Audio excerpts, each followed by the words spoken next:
Chair recognizes himself for an opening statement. Good morning. Welcome to today's subcommittee hearing on global networks at risk, securing the future of communications infrastructure. This topic has never been more pressing. The United States is home to the world's leading companies and innovators who are driving the development of cutting-edge technologies like artificial intelligence, the Internet of Things, and next-generation wireless technologies. These innovations are critical not just to our economy, but the future of global connectivity. Communications are also central to our national defense. This is a top of mind for me, especially as the representative of Fort Bragg, home of the U.S. Army Special Forces and the largest military base in the world.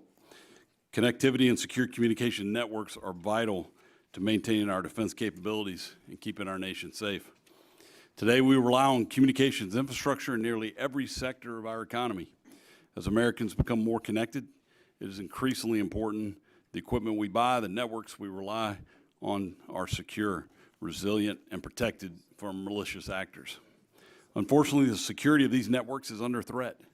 The Chinese Communist Party, for example, has been investing heavily to develop unsecure communications equipment and export it around the world to assist in their espionage activities, including in the United States. The known vulnerabilities in many technologies produced by foreign adversaries pose a direct threat to the national security of the United States. Last fall, we learned about Salt Typhoon, which may be the largest Chinese-backed telecommunications hack in our nation's history. These hackers infiltrated U.S. telecommunications companies' networks, impacting at least 9 providers. This infiltration enabled the hackers to geolocate millions of individuals and record phone calls, and impacted senior U.S. officials, including then President-elect Trump and Vice President-elect Vance. In addition to these vulnerabilities, there are an increasing number of physical attacks on communications infrastructure, such as undersea cables. These cables are responsible for carrying data traffic across oceans and are susceptible to damage by the elements and unintentional acts such as anchors dragging along the seafloor. But they've also been intentionally sabotaged, and because of their physical location under the ocean, it can be difficult to monitor unauthorized access to these cables. We must take decisive steps to address these threats. I was proud to support funding for the Secure and Trusted Communications Network Reimbursement Program, which will support the removal of the remaining Chinese equipment in our communications networks. Another key aspect of securing our communications infrastructure is the review of foreign investments in U.S. networks. Team Telecom is an interagency working group that reviews foreign investments in certain communications applications that come before the FCC. Team Telecom assesses the national security risks, law enforcement, and other policy considerations that may be associated with such investments. While this process is important, applications often get bogged down by delays and bureaucratic hurdles. We must find ways to make sure that national security concerns are addressed without hindering deployment. Satellite technology also plays an increasingly important role in our communications infrastructure. Satellites provide broadband services as well as mission-critical services to critical infrastructure companies and the federal government. Yet the regulations governing satellite operations have not kept pace with the growth in the industry. Last Congress, this committee led bipartisan legislation to streamline regulatory processes for satellite operators, and the Federal Communications Commission adopted many of these reforms. But more work remains to provide clarity and more certainty in the licensing process to ensure the U.S. remains a leader in this sector as well. We must meet these challenges head on. Innovation has provided untold benefits to Americans and to our economy. I look forward to hearing from the witnesses today about these issues. I now recognize the Ranking Member Doris Matsui for her opening statement. You are recognized. Thank you very much, Mr. Chairman. Today's hearing comes on the heels of Salt Typhoon, one of the worst hacks of U.S. history. Salt Typhoon is a wake-up call that drives home the vulnerabilities in our communications networks. These networks are the backbone of modern life, connecting us to businesses, public safety, healthcare, education, and communities. That's what makes them such a ripe target for attack by malicious actors, and why we must strengthen how we protect this critical infrastructure. Yet, I fear that we are moving backwards, as the Trump administration won't even own up to its own pattern of security failures. President Trump is defending the indefensible, rallying behind the blunders of his Secretary of Defense, who leaked classified war plans to his wife and brother over an unsecured Signal chat. Likewise, he is standing blindly by his National Security Advisor and countless other senior officials who use Signal and personal Gmail accounts to conduct sensitive government business. The Trump administration is handing highly sensitive data to deeply unserious people who can't be bothered to follow the law or basic common sense when it comes to protecting cybersecurity and keeping sensitive information safe. The world is watching. Bad actors are ready to take advantage of this administration's gross incompetence. In Congress, my Republican colleagues talk tough about protecting America against foreign adversaries, but talk is cheap. Their refusal to hold the Trump administration accountable despite serious security breaches speaks volumes. Republicans are also staying silent as President Trump slashes our federal cyber workforce, gutting our nation's capability to prepare for and respond to attacks on our critical infrastructure. As one of his earliest acts in office, President Trump disbanded the Cyber Safety Review Board, leaving in limbo our investigation into the largest telecommunications hack in U.S. history. Instead, Salt Typhoon remains active as this administration jeopardizes our government's ability to assess the damage and work on solutions. As President Trump is wreaking havoc on our critical communications infrastructure with his destructive tariffs. Rather than boosting U.S. company, his tariffs have driven up costs and damaged supply chains at exactly the wrong time. Meanwhile, Democrats have been working diligently to increase network safety and protect Americans' information. As co-author of the Secure and Trusted Communications Network Act, I've been a staunch advocate of securing our network supply chain. Last Congress, we secured the last $3 billion to fully fund the Rip and Replace program and remove vulnerable Chinese equipment from our telecommunications infrastructure. I urge our agencies to ensure smooth and timely completion of this national security imperative. I've been dedicated to advancing innovations such as Open Radio Access Networks, or Open RAN, to bolster our supply chain diversity. And earlier this week, the Future Networks Act passed the House. This bill would bring the brightest minds across industry, academia, and government to collaborate on the development of our next-generation wireless technologies, including identifying supply chain and cybersecurity vulnerabilities so that we can more effectively prevent them.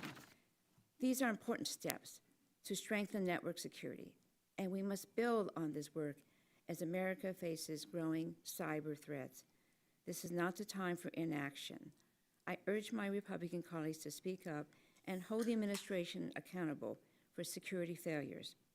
We must work on bipartisan solutions to secure our communications networks, as our subcommittee has historically done. I look forward to hearing from our witnesses on how we can proactively protect against future attacks. And with that, I yield the balance of my time. Thank you. I now recognize the chairman of the full committee, the gentleman from Kentucky, for 5 minutes for his opening statement. Thank you. Thank you, Chair Hudson. I appreciate the opportunity to be here for this important hearing. Americans are connected to the internet in nearly every aspect of their daily lives, whether it's work, staying in touch with loved ones, or receiving health care. Reliable connectivity is essential. The underlying communications infrastructure is what allows Americans and businesses of all sizes to utilize the many digital services that have redefined our economy and society.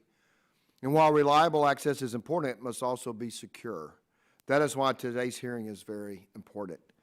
Sophisticated cyber actors, specifically the governments of China, Russia, North Korea, and Iran, directly engage in activities aimed at infiltrating our critical infrastructure, especially our communications networks.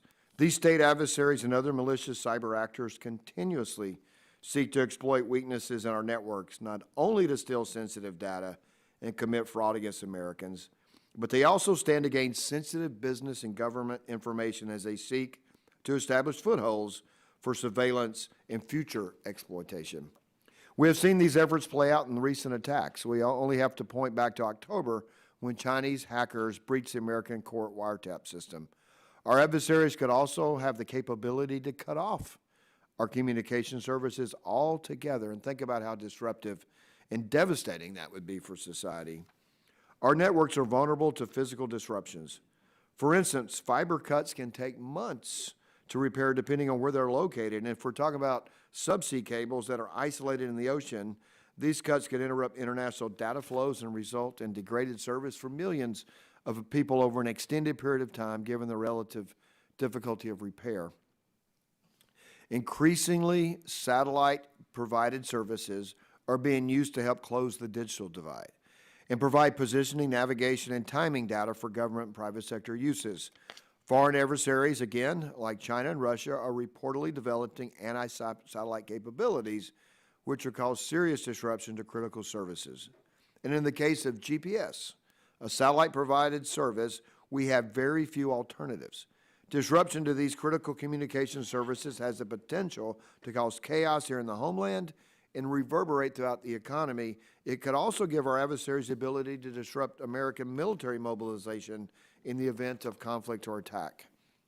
Securing our communication systems from bad actors has been a longstanding priority, bipartisan priority of this committee, and is essential to preserving our national economic security.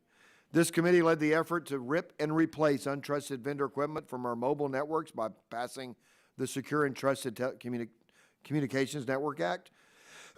We built on these efforts by passing the USA Telecommunications Act in 2020 to foster a more competitive market for trusted equipment vendors by promoting Open RAN technology. More work remains to protect our critical infrastructure and harden these essential services against adversarial threats.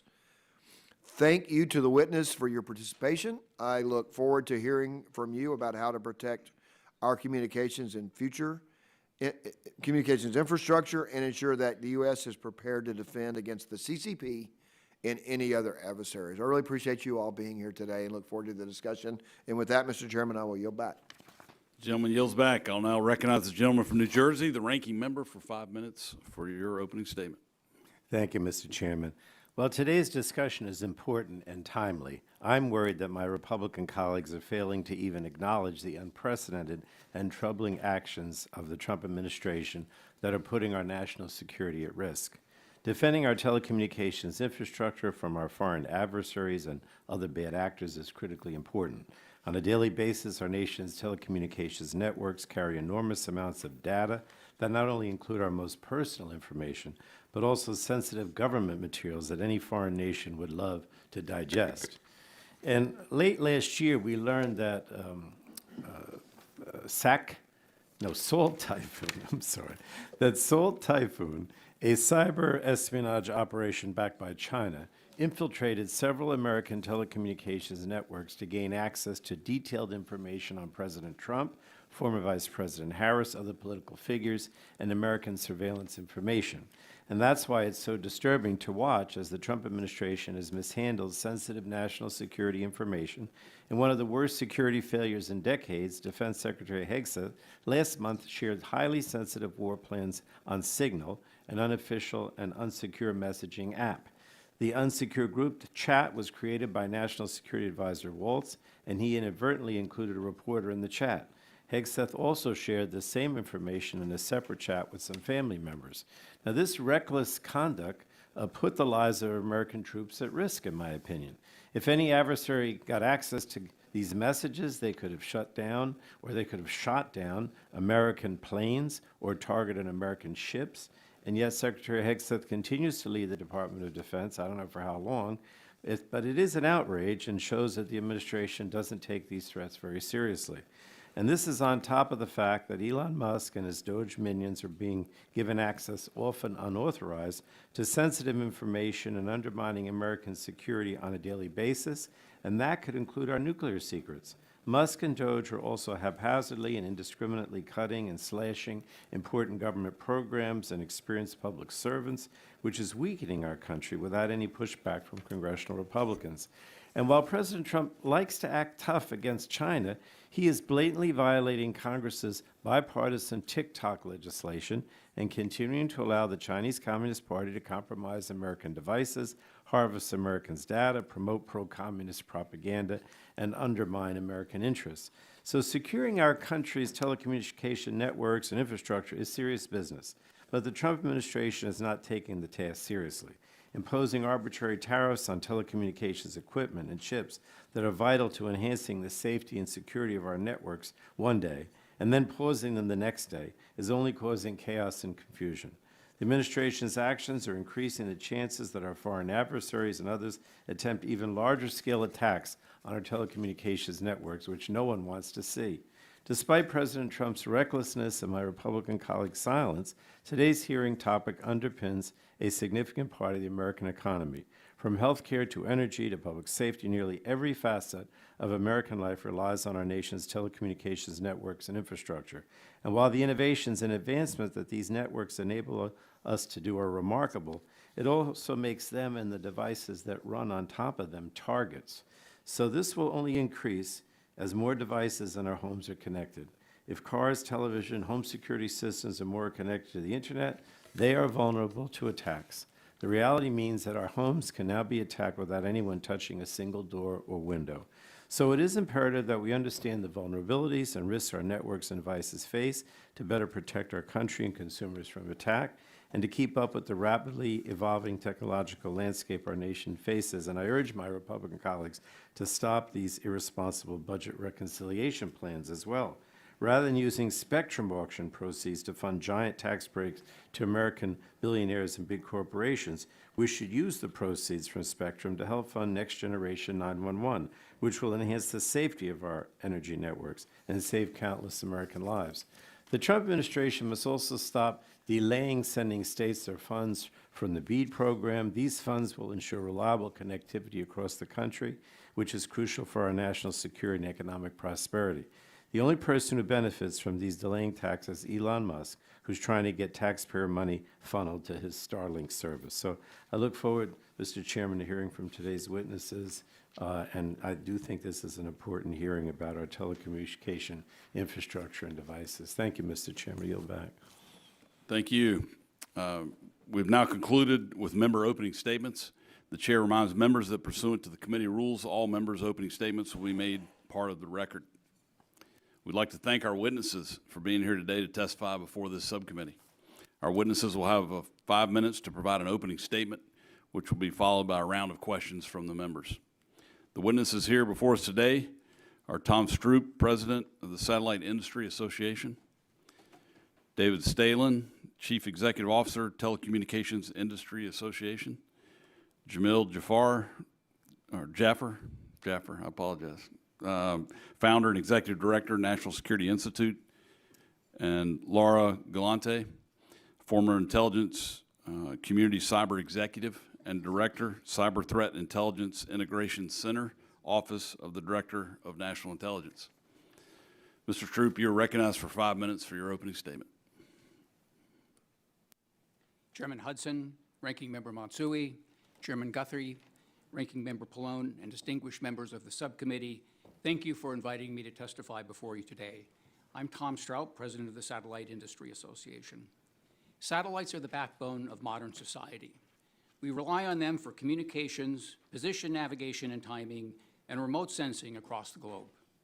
Satellites provide critical services to hundreds of millions of Americans and billions of people around the world every day. The companies represented by SIA are poised to provide resilient services in any situation to empower U.S. leadership and support U.S. citizens and allies in an interconnected and contested world. We are at a time of tremendous innovation in the space industry, with over 12,000 active satellites on orbit today and plans for tens of thousands more through the end of the decade. Satellite services support all 16 critical infrastructures, including through communications for emergency services, position navigation and timing for agriculture, resilience for global telecommunications, and remote sensing data to improve our national security. Satellites are the fastest way to connect the unconnected, with multiple American companies providing high-speed internet and more launching in the near future. The satellite industry provides FCC-defined broadband service today across the globe and is ready to bring the nation into an interconnected future as a backbone for 5G, IoT, and AI technologies. In addition, satellites play a critical role in preparation, response, and recovery from natural disasters, electrical outages, and terrorist attacks. Remote sensing data and analytics can help pinpoint and quantify initial damage assessments in the immediate aftermath of a disaster. Synthetic aperture radar satellites can see through clouds and allow the mapping of damaged regions when storms are still overhead. Furthermore, unlike terrestrial communications counterparts, satellite networks are not susceptible to damage from such disasters because the primary repeaters are on board the spacecraft and not part of the ground infrastructure. In addition to the benefit of having its primary infrastructure in space, many communications satellite operators provide customer connectivity through multi-orbit services. These services marry the low latency of LEO systems with the ability of GEO systems to deliver large amounts of capacity in high traffic areas. While both GEO and non-GEO systems have the ability to provide large amounts of capacity, the combined solutions offer the best of both systems, enhancing the resiliency and reliability of services. Another recent development furthering network resiliency is the deployment of direct-to-mobile satellite connectivity, led through major partnerships between satellite operators and both wireless carriers and manufacturers, which greatly expand the range of communications available to mobile customers. The satellite industry today is investing continuously to ensure it can address the challenges of the future and to make its technologies available to every American. Satellite companies are working to optimize the use of spectrum by investing in high-throughput satellites and flexible, software-defined payloads that allow for instantaneous reallocation of spectrum resources and the mitigation of harmful interference. Satellite system operators are continuing to invest in network cybersecurity, including using AI for vulnerability testing. Launch costs have also declined dramatically, providing opportunities for rapid replenishment of satellite constellations. While the U.S. has long led the space sector, China is closing the gap with similar investments in space technologies that will challenge our national security community while also undermining democracy around the globe. It is critical for Congress to support continued domestic innovation and avoid regulations that put U.S. providers on an unequal playing field internationally. Our members are dedicated to advancing the national interests, ensuring competitiveness of satellite companies in the U.S. and globally, and driving progress for the benefit of all Americans. In furtherance of these goals, we have 5 priorities. Number 1, promote American space innovation through streamlined regulations without unnecessary red tape and bureaucracy.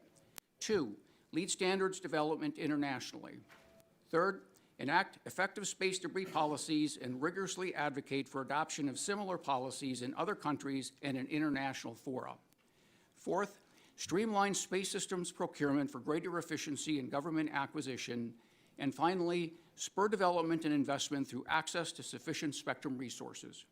I appreciate the opportunity to appear before you today on behalf of the satellite industry, and I look forward to your questions. Thank you. Mr. Stehlin, you're recognized for 5 minutes for your opening statement. Chairman Hudson, yep, that's on.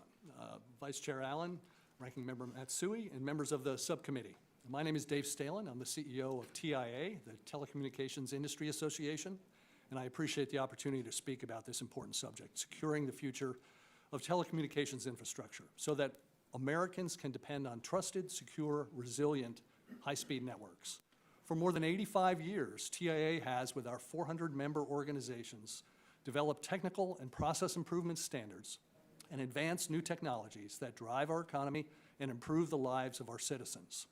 TIA's current standards cover a wide range of areas, including data center infrastructure, cell tower structures, structured cabling, public safety and emergency responder radios, hearing aid compatibility with mobile devices, telecom quality management, and our most recent focus on cyber and supply chain security. We're a technology agnostic organization, meaning that we support all wireline, wireless, and satellite trusted technologies. In short, TIA has nearly a century of experience in ensuring that communications networks are built efficiently and resiliently with trusted suppliers. I've been the CEO of TIA for the past 5+ years, and have run both publicly traded and venture-backed telecom technology companies for the past 40 years. I've seen tremendous change and technology improvement, but I also recognize that security improvements always lag behind technology advancements. I've experienced firsthand how state-owned entities like Huawei operate on a global stage, undermining a competitive market of trusted ICT vendors. As a graduate of the Naval Academy and former Marine officer, I take national security very seriously, and I understand that the national security threat posed by entities controlled by our adversaries can cause dramatic and significant long-lasting effects to our communications networks. Every type of critical infrastructure, from electrical grid to water systems to emergency responders to the internet, all use similar information communications technologies and systems. Potential vulnerabilities in these systems have a broad impact due to the unique role played by communications networks in our infrastructure. Every one of CISA's 16 identified critical infrastructures uses fundamental ICT networks. Network attacks come from many directions, including state-sponsored enemies, criminals, and terrorists. And while the attack possibilities are endless, we must have a defense in depth, which starts with supply chain security. We must ensure that the products and services that make up our networks are coming from trusted suppliers who can demonstrate that security is designed in. We must verify before trusting. All of this is critical to the success of building trusted, resilient, and secure global networks. In this context, subsea cable systems are an area of growing concern. Across the globe, nefarious actors are increasingly disrupting networks by cutting cables and damaging the points where the cables come ashore. These subsea cable systems carry more than 99% of internet traffic across the continents and more than $10 trillion of financial transactions. These cables are irreplaceable backbones of the global internet. And while satellite communications plays an integral role in our networks, the data capacities of subsea cables cannot be overstated. Of course, in addition to these physical threats to our communication networks is the fundamental threat from untrusted software, hardware, and suppliers. As network architectures continue to advance and become more complex, the potential attack surface grows and expands as well. This gives bad actors, including those who are state-sponsored by foreign adversaries, such as the CCP, more targets. For example, the recent Salt Typhoon attack. The U.S. government has a long and bipartisan recognition of the supply chain threat vulnerabilities posed to our nation's infrastructure. The industry recognizes this, and that is one of the reasons we at TIA initiated and developed the industry's first supply chain security standard, SCS 9001, about 3 years ago. This standard was designed with input from our members and both the U.S. government and trusted allied governments, and aligns and operationalizes the NIST cybersecurity framework, the Prague principles, and many other guidelines. SCS 9001 is a supply chain security management system intended to define and measure the requirements and controls for the design, development, production, and operations of ICT products and services. This is an effort that reaches beyond our domestic infrastructure, and TIA has been working with the Department of Commerce and the Department of State to help allied countries build trusted wireless, fiber, and satellite networks. We appreciate the leadership that this committee brings us and has demonstrated by holding this hearing, and I would like to thank you for your time. Thank you. Mr. Jaffer, you are recognized for 5 minutes for an opening statement. Chairman Hudson, Ranking Member Matsui, members of the subcommittee, thank you for inviting me here today to discuss the threats facing our global networks and the telecommunications infrastructure of our nation, its allies, and its partners. I want to thank the chairman and the ranking member for holding this hearing, particularly given the major threats that we face today against our global telecommunications infrastructure, from China, Russia, Iran, and North Korea. While recent reports have come to light about the major hacks of the United States telecommunications infrastructure and the deployment of destructive capabilities within our infrastructure by China, these are only a small part of a much larger effort architected by our adversaries. These adversaries include not just the nations of China, Russia, Iran, and North Korea, but their proxies as well. And they're aimed not just at collecting information and intelligence on the American government and our federal policies and priorities, but on our citizens, and putting in place capabilities that, if they decide to use, could take down significant parts of our financial system, our energy infrastructure, and the like. And of course, our entire nation and all of its capabilities, including the modern AI revolution, runs on top of the global telecommunications infrastructure that we're talking about today.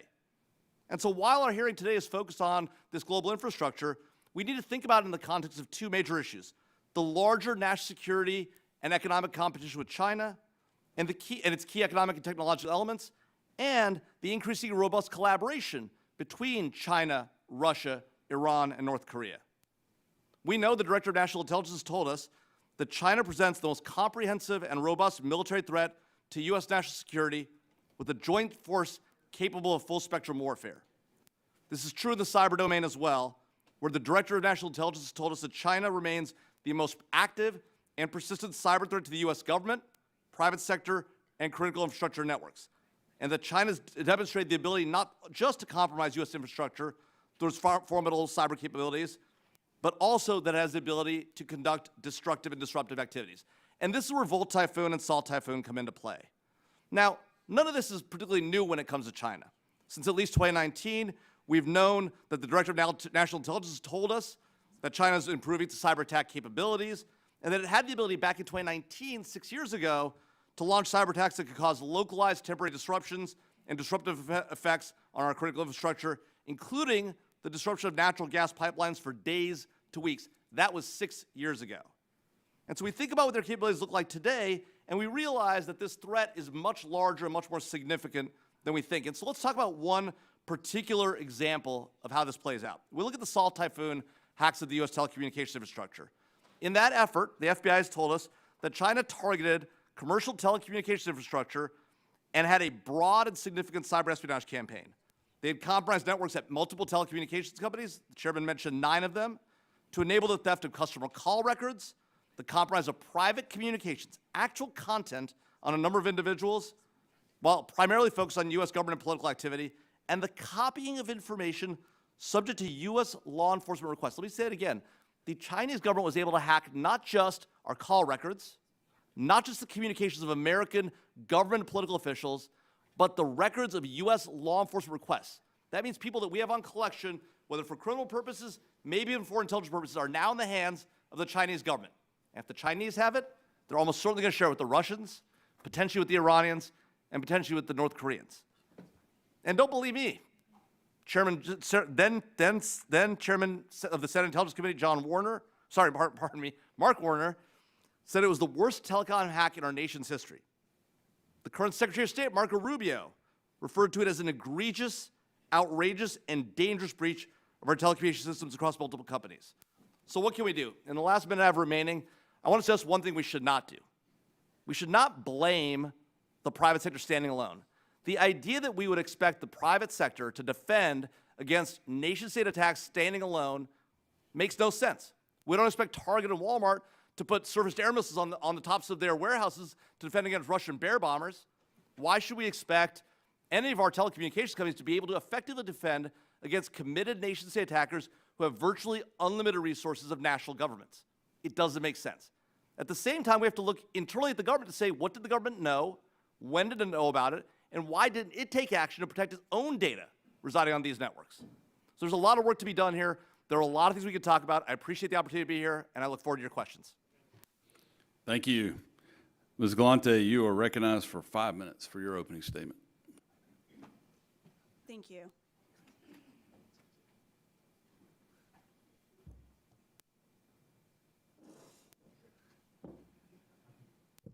Telecommunications fail. Okay. All right. Good morning. Honorable Chair, Ranking Member, esteemed members of the committee, thanks for the opportunity to testify. I'm Laura Galante. I served as the Intelligence Community's Cyber Executive and the Director of the Cyber Threat Intelligence Integration Center at ODNI. I was also the Intelligence Community's lead for what's called the Unified Coordination Group, which responded to Salt Typhoon. I'll focus my remarks today on the national security considerations for the U.S. telecom sector, whose growth has closely mirrored the digital transformation of our economy. Over the past 25 years, telco companies have evolved from phone service providers to complex multi-service digital organizations navigating the convergence of communications, media, and technology. As with so many major digital shifts during this period, intelligence services have also become increasingly adept at targeting the immensely valuable data that telcos manage through their vast networks of digital roads. In short, companies in this sector have become key targets for foreign adversaries' operations. This leads us to the recent Chinese government-sponsored Operation Salt Typhoon, regarded as the most expansive and consequential cyber espionage ever conducted against the U.S. Sponsored by the Chinese government and executed by contractors working for Beijing's Ministry of State Security, their intelligence bureau, this operation was first publicly detailed last fall in 2024.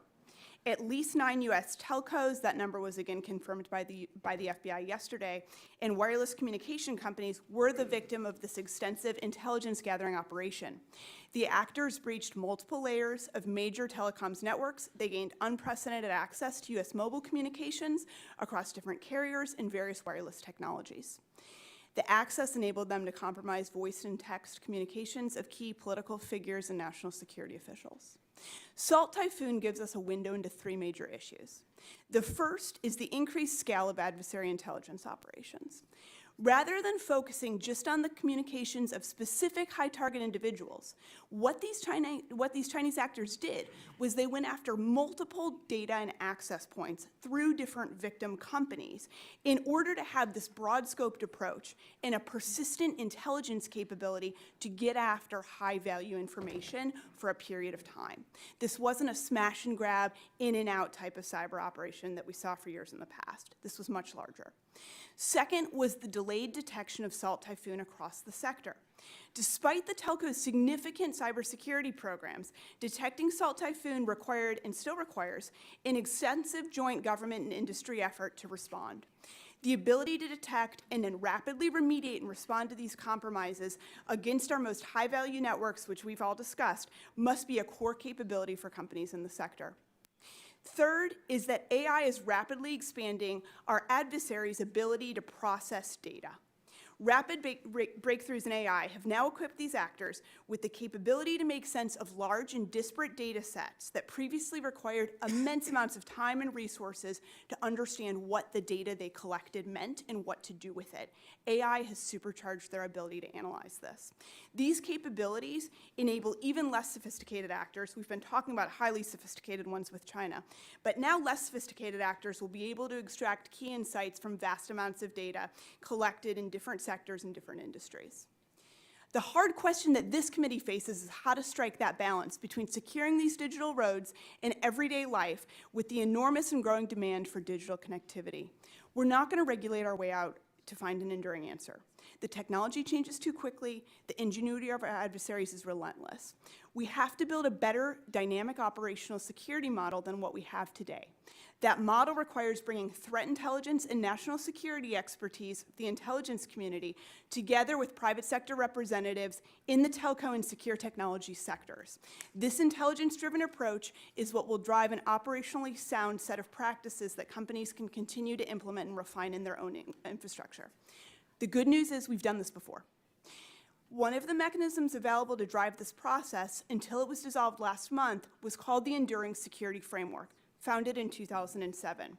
Implemented by the National Security Agency, along with the Office of the Director of National Intelligence, and then DHS's, CISA's Critical Infrastructure Partnership Advisory Council, this framework proved successful enough that British intelligence and Australian intelligence used it as their model for their national cyber centers.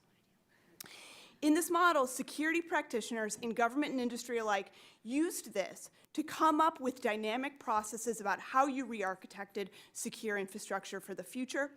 Other boards that have also been dissolved, including the Cyber Safety Review Board, also worked to get to root causes of hard security and technical problems, and they investigated major cyber incidents like Salt Typhoon. These are the joint efforts that created evidence-based approaches to address major security breaches and threats in coordination with the private sector, who owns the critical infrastructure in this country.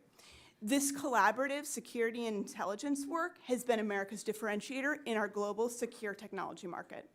It's an ecosystem of security professionals, intelligence officials, analysts, and operators who work together to track vulnerabilities and threats as quickly as they spread and that's fast in cyberspace, and deploy the patches and fixes and new security paradigms that we need to stay ahead of these threats. Dismantling this security ecosystem weakens our collective defense and our national security posture. It's not a risk we can afford at this moment. I look forward to your questions. Thank you. We'll now begin questioning. I recognize myself for 5 minutes.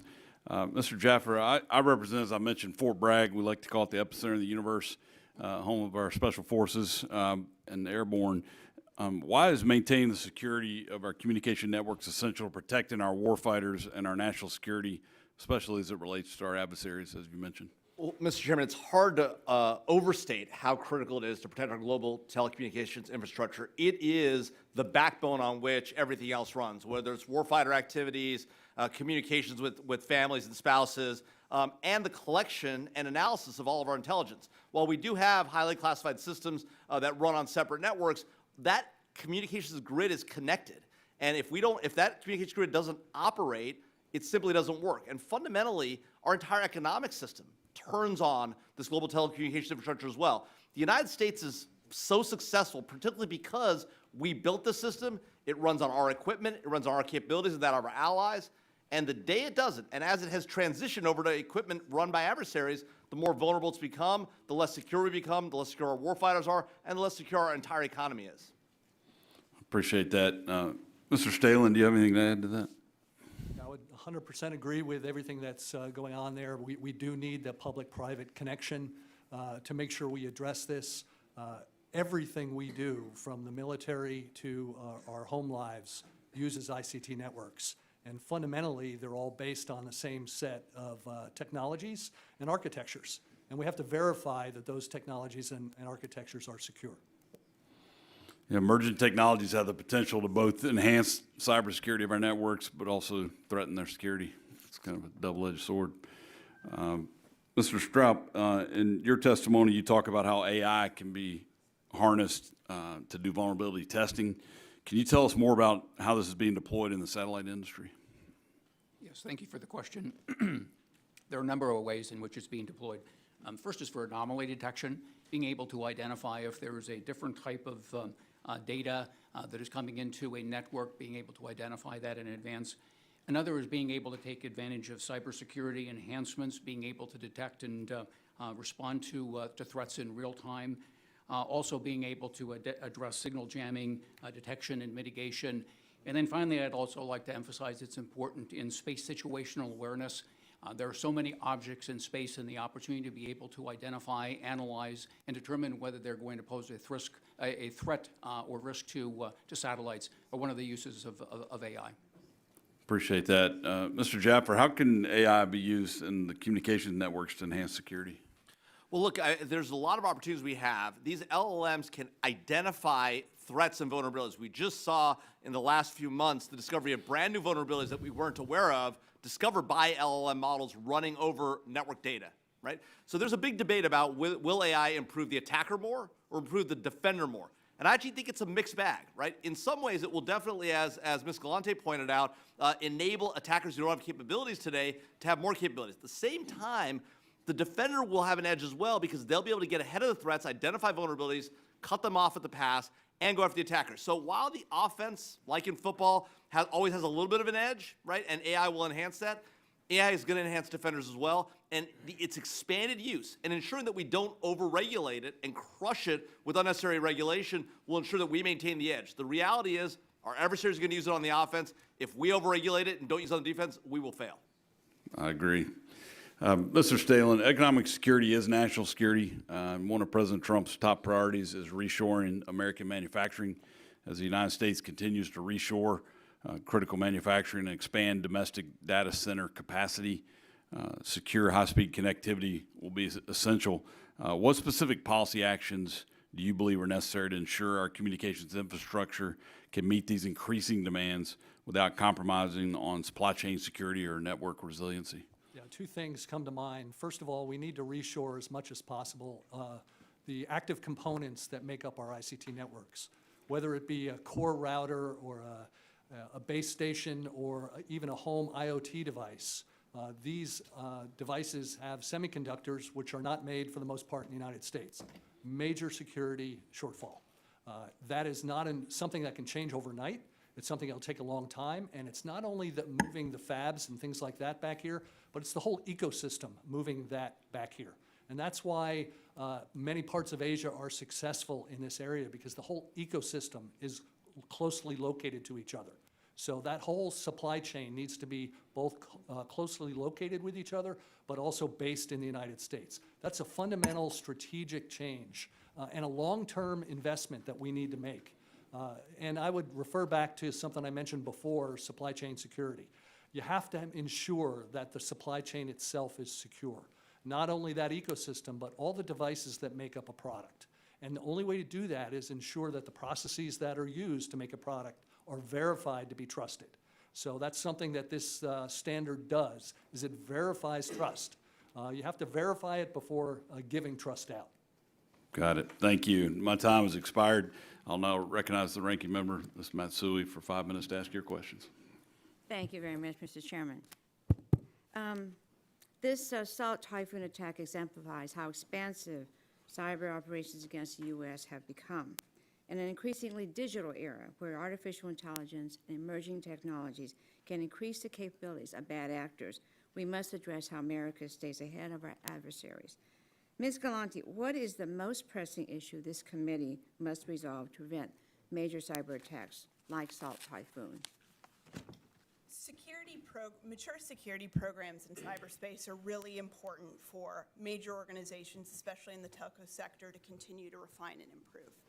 There are some basic pillars of what a strong security program looks like: identity and access management, the tools and infrastructure to make sure they can look at their network and really log events that are happening, incident preparedness, risk and governance, and then their third-party vendor risk, which has been articulated quite a bit, and how to manage that. But one of the key performance measures that I look to when I'm talking with CISOs, Chief Information Security Officers, and others who have to secure these networks and are in charge of that edge of American security and competitiveness is their time to detect malicious activity and their time to respond. And it's those two measures that are key that we drive across critical industries like this so that we aren't caught with multi-year major operations that have the scale and impact like Salt Typhoon. Okay. Now, you mentioned CISA, and obviously it provides crucial support also to the states and localities at the front lines for protecting critical infrastructure. Now, what does this administration risk when it downsizes our federal cyber workforce and puts more burdens on states and local agencies?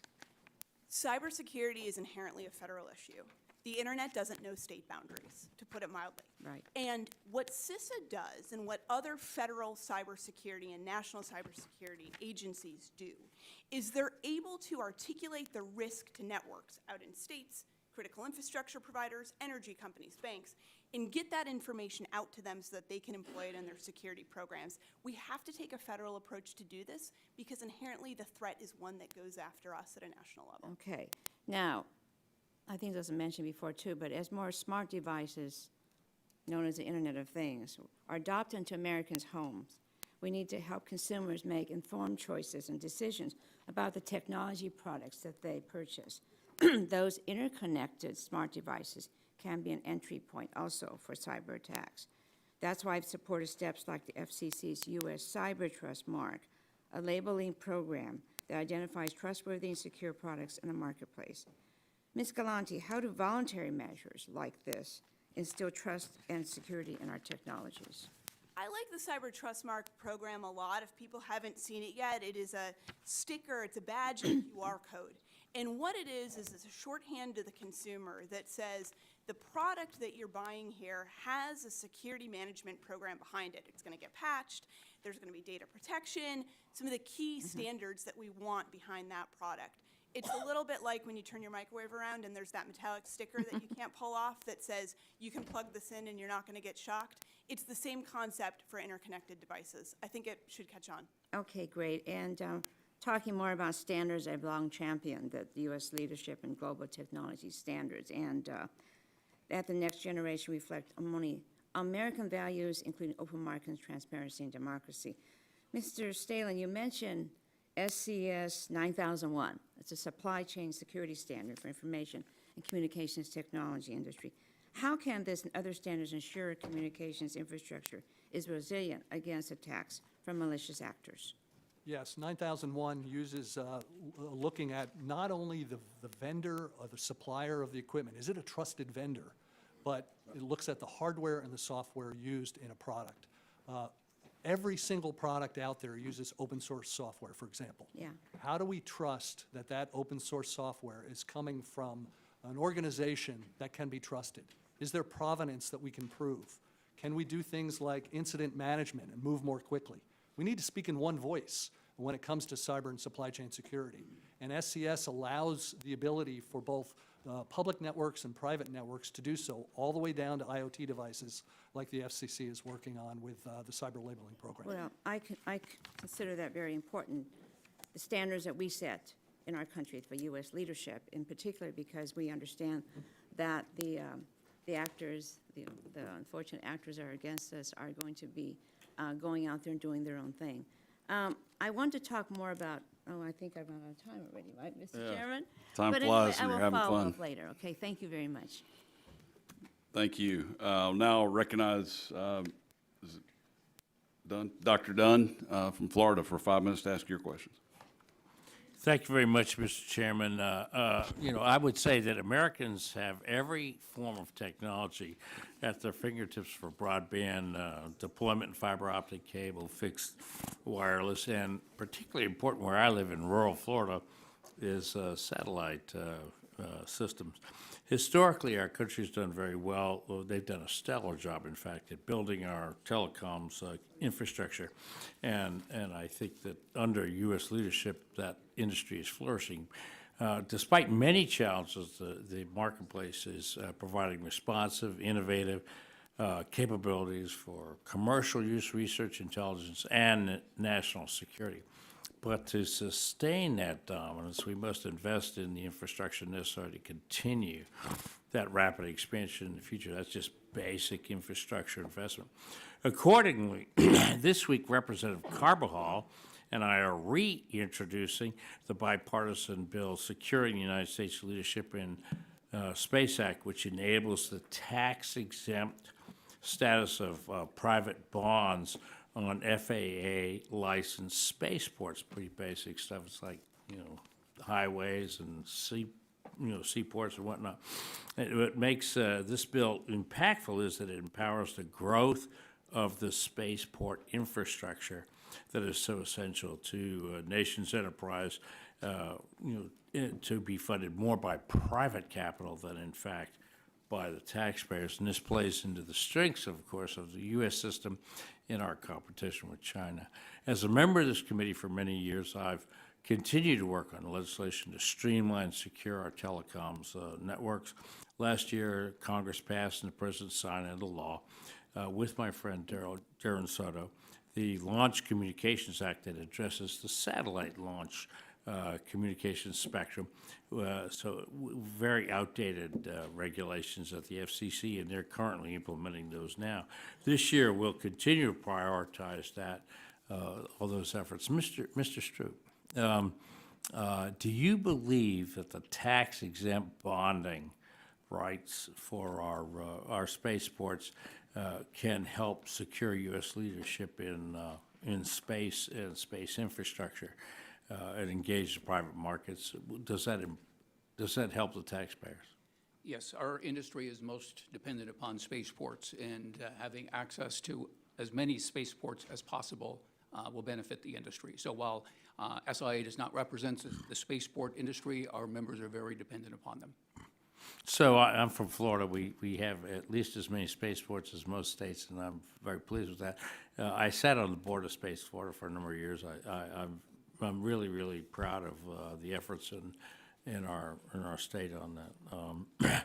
Again, Mr. Stroup, you mentioned in your testimony access to sufficient spectrum resources is necessary to secure infrastructure. Can you briefly elaborate on this and share what kind of spectrum authorities you think would make the most sense right now for space industry?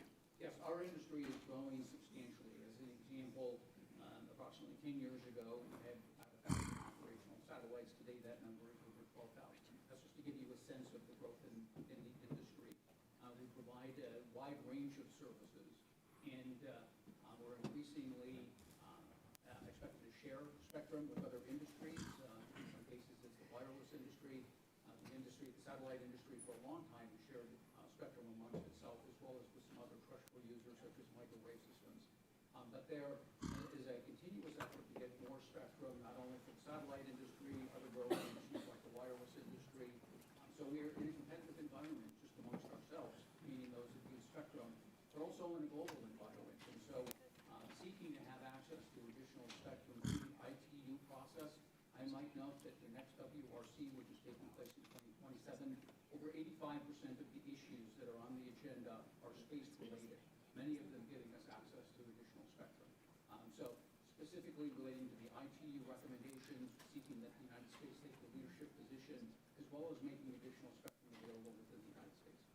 Well, thank you for that. I spent a lot of time on focusing on space, but let's be honest. There's a lot of information flowing through the fiber optic cables, and in the few seconds left to us, I'm hoping Mr. Stehlin can address the resilience and of the cables, undersea cables. What can we do to protect these things? We've read nothing but interruptions of these cables lately. Seems like anybody with a motorboat can interfere. Can you give us some confidence? Yeah, well, first of all, there are somewhere in the range of 600 undersea cable systems around the globe, 1,700 landing points. More landing points will help, for sure. More repair ships, very much needed. If it takes a month or two to find a repair ship, you have a problem. So we need to rebuild the whole shipping side of things. Well, thank you very much, Mr. Chairman. My time has elapsed, but I would love to talk to these people for the rest of the day. Thank you. I thank the gentleman for yielding. Now I'll turn it over to Ranking Member Pallone for 5 minutes for your questioning. Thank you, Mr. Chairman. As I mentioned earlier, it's critically important that our country's telecommunication networks have the capabilities to effectively defend against foreign adversaries and other bad actors. But given the Trump administration's mishandling of sensitive information on Signal and Musk and DOJ's access to sensitive government information, it's clear that it's not just our telecommunications infrastructure that needs updated security standards and protocols. So I wanted to ask Ms. Galante, are Signal, Gmail, and other commercial services the proper channels and tools for government officials to use in making national security decisions? National security decisions and deliberations from our adversaries' standpoint are intelligence gold. Right? This is what they seek out, and it's for this reason that we've got classified communications channels. Okay, now I have a bill, bipartisan bill, the Secure and Trusted Communications and Networks Act, and the FCC must place communications equipment or services that have been deemed a national security threat on its covered list, which effectively removes the equipment or services from our country's supply chain. So again, Ms. Galante, will broadening the types of communications technology that can be placed on the FCC's covered list help us better secure our country's telecommunications networks and data from foreign adversaries? It will help us. The FCC's covered list goes a long way to give predictability and clarity about what products are insecure and what technologies shouldn't be used in our telecommunications technology. Okay. And the frequency of cyber attacks on our telecommunications networks, I think, shines a bright spotlight on the amount of personal data that these networks carry day in and day out. And it's imperative that our networks have strong security protocols in place so that our data is not an easy target for our foreign adversaries. But let me issue let me issue this question. What types of capabilities should be built into our telecommunications networks to ensure they can successfully protect our data from the increasingly sophisticated cyber attacks and espionage we see from foreign adversaries? And if there's time, I'd ask the others the same question. Telecommunications networks are incredibly complex. They're dealing with a stack of technologies that ranges from literally the ground up. And these are tough to secure, and they require really advanced security programs to do it the right way. Two of the measures that a secure program should be looking for, though, in how they perform, how the people and the tools and the team around this work, is their time to detect malicious activity and their ability to respond to it quickly. And the faster both of those things can happen, the more secure the program's going to be and the more resilient our entire sector will be. Okay. You know, I wanted to ask others to comment on it, but I'm still not sure. When I asked the first question about Signal and email, and you said that, I asked whether, those are commercial services or the proper channels for government officials to use in making national security decisions. What was your response again? Classified channels are the right place for national security deliberations. And these are not? These are not classified channels. They're Okay, commercial channels. all right. Anyone else want to comment on the types of capabilities that should be built into the networks? We've still got another minute. Yes. Yes, sir. We should look at the entire makeup of the vendor base. It's one of the challenges we have around the world is as we try to bring Western technology to friendly countries. We know that the Chinese will, and have for years, worked their way in there by offering way underpriced product, offering the ability to fund the development and management of these networks. And then they work really hard with the legislative branch of many countries around the world. We have an uphill battle. And one of the challenges we have is as China has often sold products way under cost, it's put so much pricing pressure on Western technology that R&D investment has gone way down. So the things we can do to help R&D rebuild in the United States would make a big difference. Anyone else want to comment? Mr. Ranking Member, I think the other important thing to keep in mind is that the government has a role to play here too. The government needs to partner tightly and collaborate with industry to defend against these threats. If we leave the private sector alone to defend against these threats, we will fail every time. These private sector companies are not in the business of defending against cyber threats. They're in the business of providing telecommunications services and capabilities to our citizens, to our allies, and to partners around the globe.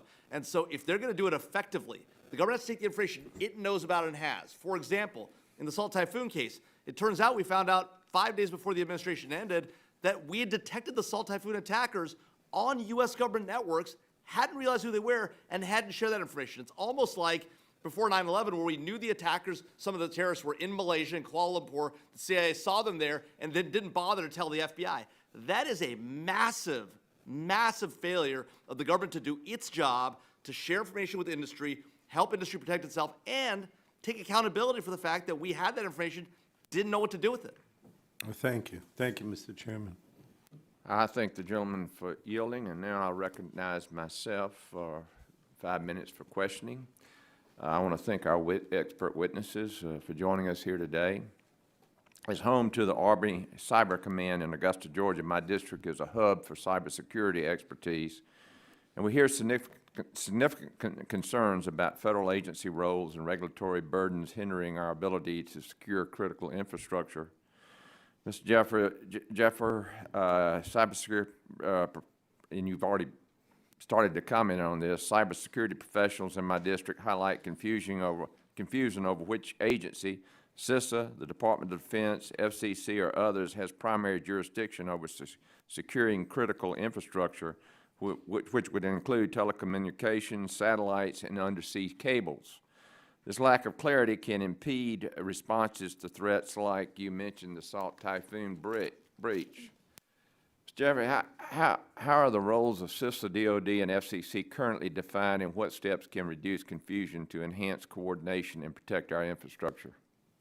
Well, thanks, Mr. Vice Chairman. I mean, the challenge here is that there is no one agency in the government today responsible for defending our entire global cyber infrastructure. The U.S. is, which we've built around the globe.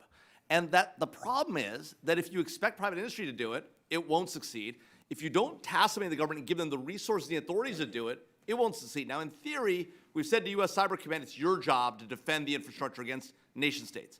But of course, U.S. Cyber Command isn't resourced, doesn't have any authorities, and I'm not sure there's a consensus amongst Congress and the administration about whether the Department of Defense should do that defense. And in the absence of that consensus, the only way in which we can have the government work effectively with industry is to share information at scale. We have legislation today, the Cyber Information Sharing Act that was passed in 2015, set to expire in the next few months. That needs to be reauthorized, but more importantly, we need to actually incentivize the sharing of information. We passed that authority, but we didn't provide the necessary regulatory and liability protections to encourage industry to actually share. And so their lawyers are telling them, do the minimal amount necessary. What you want to do is you want to line up boards of directors, you want to line up the lawyers, and you want to line up industry with government. Government wants information. It has information. Both need to share. Neither are doing it effectively because the incentives aren't there. And the government says, well, we're not going to share all classified information with industry. Well, if we're not going to do it, no one's going to do it. They're not going to know what the threat is. They're not going to defend well. And then we'll all be looking back and saying, why didn't they defend themselves better? And we'll have no one to blame but ourselves. Thank you, sir. The Cyber Incident Reporting for Critical Infrastructure Act aimed to streamline reporting to CISA, yet stakeholders note persistent issues with the duplicative requirements across other agencies, including varying definitions and timelines, the very things that you're talking about. Inconsistent incident definitions like substantial loss versus potential adverse effects, and a lack of reciprocity, diverting resources from mitigating threats like those from the Chinese Communist Party. Mr. Stroup and Mr. Stehlin, how do these challenges impact the communications sector ability to secure infrastructure, and what can the FCC's new Council for National Security do alongside CISA to harmonize reporting, standardize definitions, and establish reciprocity to strengthen resilience? Mr. Stroup. Thank you for the question. So most satellite systems are dual use, and as a result, many of the issues that we're talking about are addressed through our supply chain, because for a long time, the security of the supply chain has been important. There's a certification process that satellite companies need to go through in order to provide service to the U.S. military. But I think that getting to the cybersecurity issue in terms of sharing information, I think that the key is that the points that have been made by other members of the panel today, ensuring that there's a means of sharing the threats, giving companies an opportunity to address it. And whether that's done through CISA, the FCC, I think making sure that there is a single point where members of our industry and other industries have access to that information is key to being able to address them. Mr. Stehlin. Thank you, sir. Yeah, I would agree. We have to speak in one voice. We have to send clear messages across the country on both the public and the private side. We have to send clear messages to our international partners that we speak in one voice. And then we have to use things like benchmarking and continuous improvement to measure how we're doing and how we do things like incident reporting. How do we more quickly deal with problems like that, to more quickly identify these incidences and to fix them? Good. Well, I hear that we've got to centralize this issue, and we've got multiple agencies involved. So thank you so much for sharing your expertise with us. Now, let's see, who do we go to next? Representative Soto, I yield to you 5 minutes for questioning. Thank you, Chairman. From satellites to cell phones, Wi-Fi to the internet, there's so much information, communications, commerce, learning, telehealth, streaming, and other daily activities that go through our telecommunications system.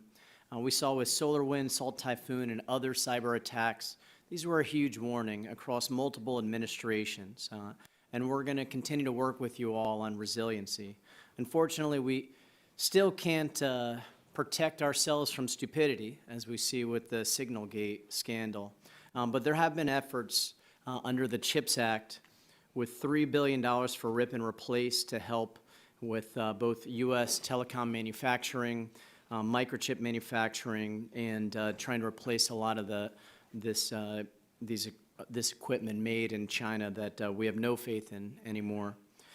U.S. telecom equipment will strengthen our network against attacks. Mr. Stehlin, we've seen some increase in manufacturing in the U.S. for telecom equipment and microchips. How's it going so far, and what can we do to improve it? I would say at best it's going okay. We have a long way to go. As I mentioned before, this is a strategic, multi-decade change that has to occur.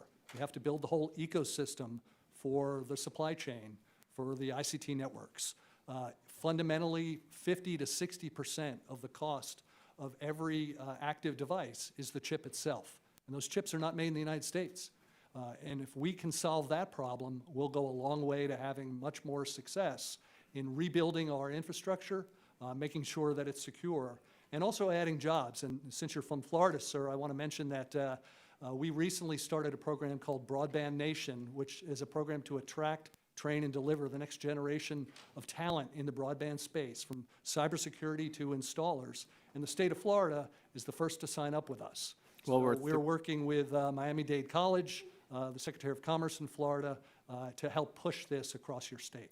Well, we're thrilled about that. I realize as we're doing U.S. manufacturing, there's still going to be some inputs from abroad, whether it's metals or other things. How are tariffs affecting our ability to bring back and manufacture telecom equipment? Tariffs will only raise prices. At the end of the day, that's the problem. Fundamentally, it makes sense to find ways to bring things back to the U.S., but if over a long period of time those prices are raised, fewer networks are going to get built, and that's a problem. And how would a potential recession affect investment to bring more manufacturing back? We saw a negative first quarter, first one since 2022. Do you see investment slowing, or are things moving along steadily? Haven't seen investment slowing yet, but fundamentally that's an issue. As somebody that's run a publicly traded company, I recognize that CapEx is critical, and that's one of the first things that you want to squeeze is CapEx. Mr. Stroup, we're proud to have Cape Canaveral in Central Florida. My colleague, Dr. Dunn, mentioned already the Launch Communications Act that we passed last term. We've seen 34 launches so far, mostly for satellites, right? What are some of the strengths and advantages of satellite internet against cyber attacks? Thank you for the question. I think that one of the key strengths of the industry is that the number of companies that are providing service and the ability to be able to provide service from multiple paths. Most satellite companies have multiple satellites, whether they're in GEO or non-GEO orbits. And as a result, if there's an attack on one of the satellites, there's an ability to be able to provide service from another satellite. In many cases, companies have also deployed multi-orbit capabilities, so they're bringing to bear service from both GEO and non-GEO systems. And of course, it's not just the satellites that are key in making this work. Terminals that operate across multiple operators, multiple frequencies, are some of the means that the industry has to be able to address those kinds of attacks on their systems. So you mentioned that hive technology where if you take out one satellite, the rest still operate as a network. We've seen that be a strength so far in some areas like in Ukraine. Ms. Galante, we saw the review board for cyber safety terminated before the end of the Salt Typhoon investigation. What effect does this have on learning from what happened with that cyber hack? The Cyber Safety Review Board functioned like the National Transportation Safety Board, and then it root caused major cybersecurity incidents to figure out what went wrong and then build a path towards a better remediation plan for others to learn from. Cutting off that investigation into Salt Typhoon early really limits the telco sector's ability to understand from all the different sides of the house, the intelligence side, law enforcement, and then victim networks, how we can improve. So it really shortchanges our national security to not have that investigative board available to learn from. Thank you. My time's expired. Thank you, Mr. Soto. Appreciate your line of questioning. He yields back, and we recognize Representative Latta for 5 minutes of questions. Well, thank you very much, Mr. Chairman, and thanks very much for our witnesses for appearing today. Mr. Stehlin, we know that communist Chinese flag vessels have been suspected in cutting undersea cables across the globe, but particularly those connected to Taiwan. Taiwan has reported 5 cases of seabed cable damage this year alone, compared with just 3 each in 2023 and 24. Is the answer to this growing problem more cable redundancy, or are there other technologies that can provide more reliable communications in the case of a coordinated attack? Thank you for that question, sir. The answer is more redundancy. We're not going to find a way to find a more efficient and bandwidth-capable technology than fiber optics. So there are 600 or so cable systems, subsea cable systems in operation today. On average, 200 are damaged per year, and the great majority of those are Mother Nature or an anchor or something like that that's just an accident. but more and more, as you say, are coming from nefarious actors. It could be the Taiwan Strait, it could be the Baltic Sea, where we've seen those in the past 6 months or 12 months. And it takes a long time to first find the problem, where is the break, and then fix it. And as I mentioned earlier, we don't have enough ships out there to fix.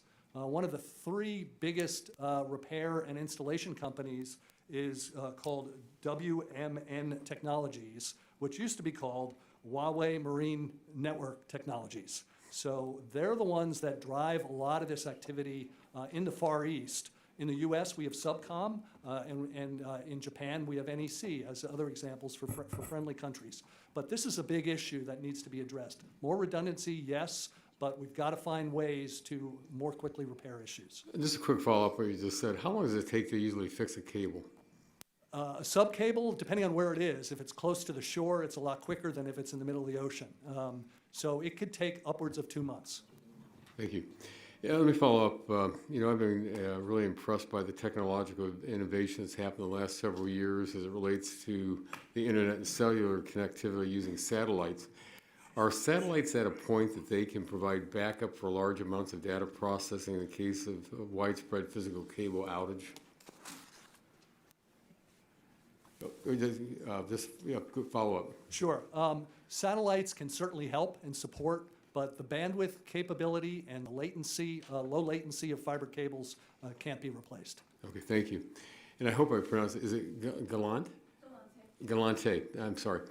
Ms. Galante, I've really been alarmed when a business in my district says that they've had their cybersecurity handled hit because of bad actors. And they're always changing tactics and becoming more increasingly skilled at targeting our networks. As soon as you get one thing done, you find out somebody's figured a way around it. Many small businesses, and particularly small telecommunication companies in my district across the country, are unlikely to have in-house personnel, let alone teams of professionals with cybersecurity expertise. You say in your written testimony that we can't regulate our way to securing our digital networks, so what role can the federal government play in ensuring that the private sector has those tools to secure our communications infrastructure? I think we need a focused effort with telco security companies, and that's really a range of different types of companies, to focus on what the goals need to be for their specific technology stacks and systems. We've done this in a large way in the banking sector and also in the energy sector. In both of those areas, there's a level of predictability and an increased ability to find malicious activity and remediate it quickly. Those performance measures are what we need to implement and think through and make real for implementation with this variety of companies in the telco sector. Thank you. Mr. Stehlin, going back to you, I have legislation on the Routers Act, which passed the House earlier this week to study the threat of certain routers built by our adversaries. What should we be looking at to make American-made or routers made by our allies a better choice? Yeah, we need to eliminate those that are bad choices, first of all. And we have to do quick evaluations of those companies and their history and the products that they develop and remove those bad choices from the consumer. There's an investigation underway right now for a company that is probably a bad choice, but is the most frequently used home router out there. Well, thank you very much, Mr. Chairman. We have a lot of work to do in this area, and I want to thank our witnesses for appearing today, and I yield back the balance of my time. We thank the chairman for his comments, and we represent the gentlelady from Michigan, Representative Dinkle. Thank you, Mr. Chair. This committee has led bipartisan efforts to secure our communications networks, strengthen resiliency, and work closely with both federal agencies and industry. We know threats are evolving and that we've got to continue to adapt. And now is the time to address additional risks across our communications technology networks, from vulnerabilities in our global supply chains and weaknesses in domestic critical infrastructure, to the risk emerging from new technologies now mainstream in sectors like the automotive industry. To meet this moment, we must boost competition, continue to invest in domestic innovation and manufacturing, and ensure the integrity of systems Americans rely on daily, from wireless networks to broadband and cloud infrastructure. We're also seeing growing national security concerns from companies like BYD, a leading Chinese EV manufacturer, and DeepSeek, an emerging Chinese AI firm, raising alarms about how data is collected, transmitted, and exploited. We have to be proactive in addressing this. We've got to secure our critical infrastructure to ensure we outpace those who seek to undermine our national security and exploit our vulnerabilities. And we must also ensure that our government officials are using basic security protocols for national security matters, as we've discussed, instead of commercial apps like Signal and Gmail. Ms. Galante, as all of you know, China doesn't play by the rules, especially in the auto sector. China's propped up the electric vehicle and battery manufacturers with state subsidies, allowing them to undercut global competitors, flood international markets, and distort competition. This not only threatens American jobs and undercuts domestic manufacturing, but it also raises serious concerns about the security and the integrity of connected vehicles. As connected vehicles collect vast amounts of sensitive personal and location data, as well as the autonomous vehicles do that they're testing here, how can we ensure that foreign adversaries, especially those with ties to China, are not exploiting these technologies to access and misuse American data? Thank you, Congresswoman Dingell. Really appreciate your question on connected vehicle security. This is a critical area. And you can't think of one where there's more of a combination of data privacy issues, potentially GPS and other location security needs, in addition to all of the different metrics that are used and will increasingly be used to have these autonomous vehicles and connected vehicles work. Security is critical here, and we can't tack it on after the fact. We've got to build this in what we call in the security industry by design, security by design. And one of the engineering principles that has to be at the center of how Detroit and others are focused on security in this area is called DevSecOps, Development Security Operations, right? We need to make sure that we've got the minds across companies and across this sector who are focused on the security implementations working together on this. And the security concerns need to outweigh some of the competitive concerns here, because a secure auto industry is good for America and it's good for our allies as well. We have to be the leaders on that, and we need to take it from the design level up. Well, I agree. As you know, I'm working with a group. I'm going to go to a 5G question for Mr. Stehlin very quickly. Can you speak to the importance of beginning now to plan to invest and lead in the next generation of advanced wireless technologies? Thank you for that question. Typically, these advancements take a decade. So we are starting to work on 6G, even though 5G has just been rolled out over the past couple of years. One of the challenges is we need 5G to be financially successful, or the CFOs at the big ISPs are not going to want to invest in 6G. So it's really critical that these technologies are successful. It takes a long time to make them strong. But yeah, we are working now on things like 6G that will affect everything from the home to the business to automated cars. So in 40 seconds, what specific steps should Congress take to better align its efforts to help you and ensure U.S. leadership stays? R&D tax credits, let's start there. Let's find ways to increase the investment in the United States so that we can spend more money in R&D. That innovation is something that's been a hallmark of our industry. Look at how your price per megabit has come down over the past 10 or 20 years as compared to your cost for kilowatt hours. We've gone down by 95% because of innovation. Thank you, Mr. Chair, and I yield back. Thank you, Representative Dingell. We now give 5 minutes to Dr. John Joyce from Pennsylvania. Thank you, Mr. Chairman and Ranking Member Matsui, for holding today's hearing. Thank you also to our witnesses for agreeing to be present with us. We all know it's no secret that we are living in a world where our communications infrastructure is increasingly at risk. Between cyber attacks from foreign entities, such as the Chinese Communist Party, to targeted network infiltration, it is more important than ever that the United States is more vigilant and prepared to defend itself against these multiple bad actors. That is why, along with Representative Susie Lee, that I introduced H.R. 2061, the Information and Communication Technology Strategy Act. This important legislation will develop that the Department of Commerce is consistently updating Congress on what needs to be done to adequately secure our communications systems through our supply chains. This will be one step in a long list of necessary actions that the U.S. government needs to be taking to adequately protect our critical networks. Mr. Jaffer, how would you evaluate the readiness of our current telecommunications systems against these identifiable and well-known bad actors? And I will elicit them. Specifically, how are we prepared when it comes to China, when it comes to Iran, and when it comes to North Korea, who we recognize are repeat offenders? Well, you know, Dr. Joyce, we're ill-prepared. Our telecommunications infrastructure is vulnerable. We know it. Our government is not effective at deterring bad activity by our adversaries. And we're not working together collaboratively to defend that piece of critical infrastructure. There are other pieces of critical infrastructure as well that we're not good at defending, but that's one area where we need to work more effectively as a government and industry together. There are a few things we could do in the immediate term to address some of these issues. One, to your point about supply chains.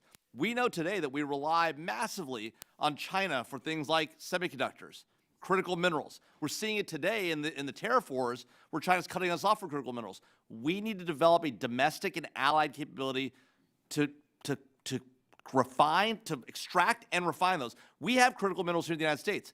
We have the ability to obtain them for our allies and partners abroad. We simply send 96% upwards of that material in key areas over to China to refine. Right. It makes no sense. The same is true with semiconductors. We see the situation in Taiwan. If we're going to survive on our current technology basis, we've got to be able to defend Taiwan. China's threatening it. It's not clear that if today China were to go across the Taiwan Straits, that the United States would do anything or that we could get there in time to effectively defend our friends in Taiwan. Mr. Jaffer, can you help me understand a different issue? How has Huawei become the global behemoth that it is today?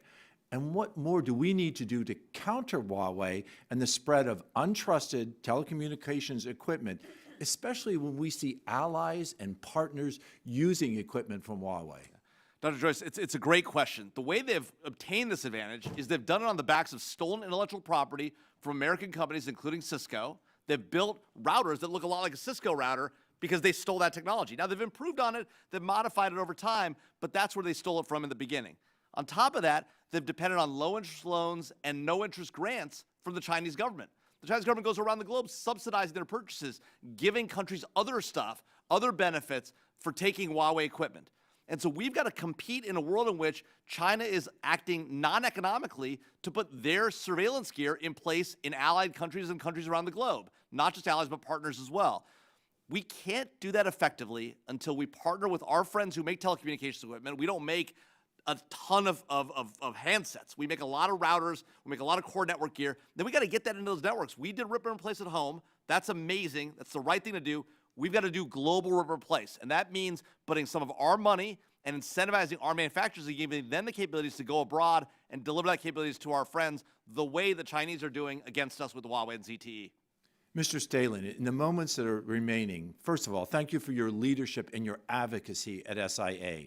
But what specific actions have your member organizations taken to protect themselves against the attacks and strengthen the supply chain? Yeah, so we are, and our members are very much focused on the processes that are used to develop new products. It is, as you mentioned a minute ago, a big challenge with companies like Huawei that undercut us financially, often selling below cost just to win the business and to hang on to it.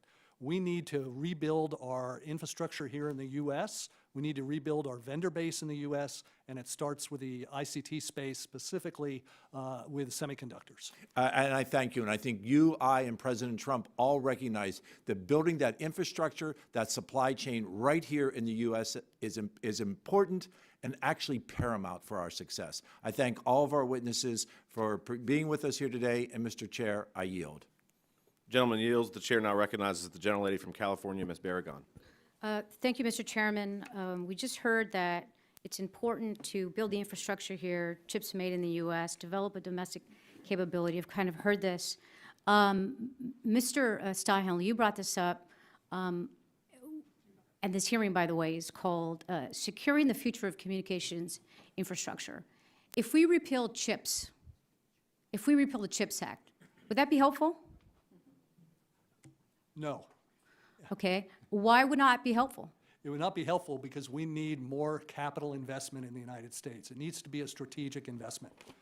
I won't address some of the specifics of the CHIPS Act, but fundamentally and strategically, it is critical that these skills be brought back to the United States as quickly as possible. Well, thank you. I also disagree with the president that we should repeal and end CHIPS Act. Ms. Galante, in 2017, the San Pedro Bay Port Complex, the busiest in the nation and located in my district in Southern California, experienced a major ransomware attack that forced the shipping company Maersk to halt port operations for several days and ultimately cost the company over $300 million. This cyber attack prompted the port to establish a cyber resilience center which monitors the port's technology environment and now fends off 80 million cyber attacks per month. Ms. Galante, from a national security standpoint, how vulnerable are ports to cyber attacks from foreign adversaries and other bad actors, especially if cybersecurity has not been prioritized in these sectors? Port security is national security, and this area and the technology underneath of it is incredibly reliant on digital technology, and ever more so each year. We've also seen, you mentioned a recent ransomware attack. There's been a variety of targeting at ports in the US, but also globally. We have to up cybersecurity in this space. Last February, there was an EO on maritime cybersecurity. It put $20 billion into this, and I think that was an important investment, and it gave the Coast Guard additional authorities in responsibilities in cybersecurity. We have to take port security seriously. Thank you. Cyber attacks often also hit marginalized communities the hardest, with disruptions to hospitals, schools, and public services in communities of color that have already see less resources and support. In fact, people of color have a 12% greater chance of experiencing some sort of financial damage resulting from a cybercrime incident and are 6% more likely to have their identity stolen. Ms. Galante, what steps should Congress take to ensure our national cybersecurity strategy prioritizes the protection of these vulnerable communities? You mentioned two sectors specifically, healthcare and education and schools. These areas have been really hard hit by ransomware attacks over the last few years, and one of the reasons is because their security posture is incredibly weak. Schools don't have the funding to put in place the types of security measures that the banks, for example, do. We need to find some middle ground that makes these targets more secure. The other piece here that we haven't talked about, but is an enormous problem across the country, are cyber scams. I bet everyone in this room has gotten some text saying an errant Amazon package is headed their way, or double click or message me back, I have a great offer for you. Even love scams. This is a real epidemic that we have here, and the term in the cybersecurity community is called pig butchering. What they'll do is use social engineering, use a conversation to aggregate and get people to put their funds, sometimes student loan debt, other places where they have money and exposure, and are really looking for a way to make money and get out of a bad situation, and they'll go and invest it in a fake crypto scheme. A lot of these criminals behind this activity are in Southeast Asia, they're in Eastern Europe, and they're profiting from it. We need more exposure, and we need to shine a light on these cyber scams and what they're doing to everyday Americans. Great, thank you. Mr. Jaffer, when I got to Congress, I had two phones. One's my personal phone, and one's a government-issued phone. If I'm gonna have a conversation with somebody on one of these phones that has classified information, which one should I use? Neither one. Okay, but this one has Signal on it. Are you telling me that Signal, I shouldn't be having classified conversations on Signal? No, as Ms. Galante correctly laid out, we have systems for classified communications today. We're the only place to have classified communications. The problem, of course, is those devices, particularly if you're talking about TSSCI data, are in SCIFs, right? You can't have classified communications outside of a SCIF at the TSSCI level. So if you want to communicate about an ongoing activity, you've got to figure out a way to do it. Signal's not a good way to do it. At the same time, if we don't give our government officials capable ways of communicating on the fly, the reality is everyone expects instantaneous communication today. That's just the world we live in. And so if you're a government official, you're in a tough position of saying, do I have to go to a SCIF? How do I do that? Using Signal's not the right answer, but we've got to give our senior leaders and our government officials a way to communicate that works on the fly, on the run, that doesn't force them to go into a room and hide out there. Otherwise, they'll never use it, and they'll find workarounds, and then we'll have bad situations where they're having communication over systems they're not authorized to have them over. Thank you. You would think the Secretary of the Department of Defense would know that. I yield back. Gentlelady yields. The chair now recognizes the gentleman from Florida, Mr. Billy Rockus. Thank you. I appreciate it very much. I thank the witnesses for their testimony today. I want to start off with Mr. Stehlin. In your written testimony, you mentioned your organization developed the SCS 9001 Supply Chain Security Standard. I'm a big proponent for industry-led standards generally, but of course, there is to be something in it for the participants for the work. What fundamental elements does a company's product have to show to receive a certification under your system, and what benefits result from achieving certification? Thank you for that question. Yeah, the benefits are tremendous in that you can verify trust and you can prove that your product, hardware, software, as well as the company itself, is a trusted supplier. And a service provider or a government or a critical network operator is going to want to buy from companies that have proven that their products are trusted. And then we use continuous improvement to constantly upgrade the processes. We don't tell a company through the standard how they develop a product. They just have to have certain processes and controls in place and verify that those are there. Thank you very much.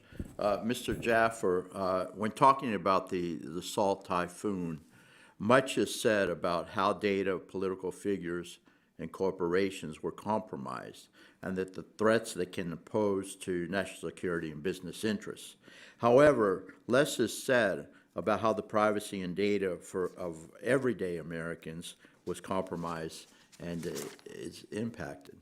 Why should the average American be concerned about the Salt Typhoon attacks on their own data, and what threats does China pose to them by having this individual data? Well, Congressman Bill Rockus, it's a great question. The challenge that we have today is that the Chinese deeply infiltrated our telecommunications networks. That means they had access to massive amounts of metadata of ordinary Americans. The communications that you and I have, a phone call, the date, time, and duration of that phone call, potentially the same date, time, and duration of emails that we engage in, and then they can choose who to go after. So we know they can get both metadata and content. So average Americans should be worried that they have all their metadata, and then on top of that, if the Chinese government chooses to, they can go collect the content of those communications as well. So it's a full spectrum capability. If we had that capability on Chinese networks, we would be thrilled. The Chinese achieved our networks, and yet today we're not focused on this problem, right? Mm-hmm. We're talking about signal chats and the like, and no doubt that's a big problem. But the real threat is that our entire telecommunications infrastructure was compromised, and the U.S. government has not responded to it, has not taken accountability for its own failures in detecting that threat and helping our telecommunications system to defend it. Instead, our government has said, well, blame the telecommunication providers. Look, you're never going to beat China if you're a private sector company. You've got to have the government's help. The government's not doing its job. This is never going to work. On top of that, the American people should also be worried about apps they have on their phones, like TikTok, which collect massive amounts of data on them. People think, well, you know, these are just videos of kids and dogs, but the reality is that it's collecting a tremendous amount of information, not just who you're communicating with, but your voice as well, numerous times, and it passed that data back to China's Communist Party. We have a law, the Congress passed a law in a bipartisan way. That law has yet to be implemented because we made a political call that it's better to have TikTok running. We need to enforce the law that's in place today. TikTok should be banned in this country, and to the extent that American people have access to it, they should take it off their phones because they're voluntarily letting the Chinese government onto their devices to collect data on them. And when you combine that data with all the other information the Chinese government has, that's going to allow them to conduct very significant intelligence and offensive operations against American citizens around the globe. That's a bad day for America. Thank you very much. I appreciate it. I yield back, Mr. Chairman. Gentleman yields. The chair now recognizes the gentleman from Louisiana, Mr. Carter. Thank you, Mr. Chairman, and thank you, witnesses, for being here today. Today's hearing addresses a matter of urgent national importance. I believe this is an important hearing, and the security challenges we face are real, and they can be met with bipartisan cooperation, and I'm enthusiastic that this committee can do just that. Our telecommunications infrastructure faces daily threats from hostile foreign actors, cyber criminals, and even policy failures here at home that we just heard of moments ago. While adversaries like the Chinese Communist Party exploit vulnerabilities in our networks, to spy, disrupt, and steal. The American people are also endangered by reckless behaviors within our own government. However, I must echo many of my colleagues' comments who are concerned about recent security failures where senior defense officials using unofficial and unsecure messaging apps like Signal to share sensitive and classified information that should have been put in a SCIF or some much more secure place for communications. We cannot have an important hearing like this and ignore irresponsible and dangerous lapses of judgment like this. As President Trump shifts responsibility for cyber defense to underfunded localities, dismantling national protections, and disregarding bipartisan security legislation, our country is left more vulnerable. Meanwhile, Democrats are always willing to work across the aisle to modernize and secure our communications. My home state of Louisiana and the nation must have the resources necessary to make sure we have the capacity to update our networks and provide for expanded broadband access. Funding from BEAD programs have been a vital component to the state's initiative to reduce the digital divide. Yet in Louisiana, abruptly, just as we were completing our final stage, this administration froze those funds, negating all the work that had been done to advance this vital tool in our cybersecurity. This was a problem passed and implemented by a bipartisan Congress, a program that was passed, implemented by a bipartisan Congress. I can't say that enough. As we look forward to working with my colleagues across the aisle to pass the Next Generation 911 Act, we must not allow our public safety, telecommunications, and communicators and first responders to do their jobs with outdated equipment and technologies. It's a must. I've heard each of you speak. You've spoken eloquently on the needs that we as members of Congress can do and how we can listen better. Some things are political and most things are not. This clearly is one that should not be. Ms. Galante, in your testimony you discussed the Salt Typhoon attack that was unprecedented in scope. What risk are we taking by not moving to provide adequate funding to update the 911 network infrastructure around the country and to a more IP-based technology like NG911? The emergency response and 911 networks are incredibly critical to secure, and we have to up the posture on these different organizations and provide the funding to do it. In fact, over the last several years, emergency response centers and 911 lines have been widely targeted, especially by ransomware groups who look to freeze those networks and then get a payment in return.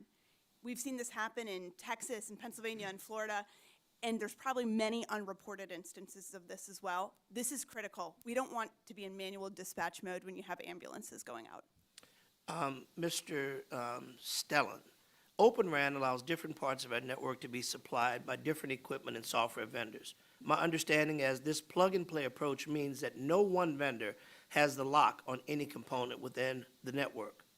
How does this plug-and-play approach promote competition among vendors while benefits to everyday consumers like we see with other emerging technologies? Thank you for that question. Yeah, Open RAN is an excellent technology that allows various aspects of a wireless network to be purchased from various vendors.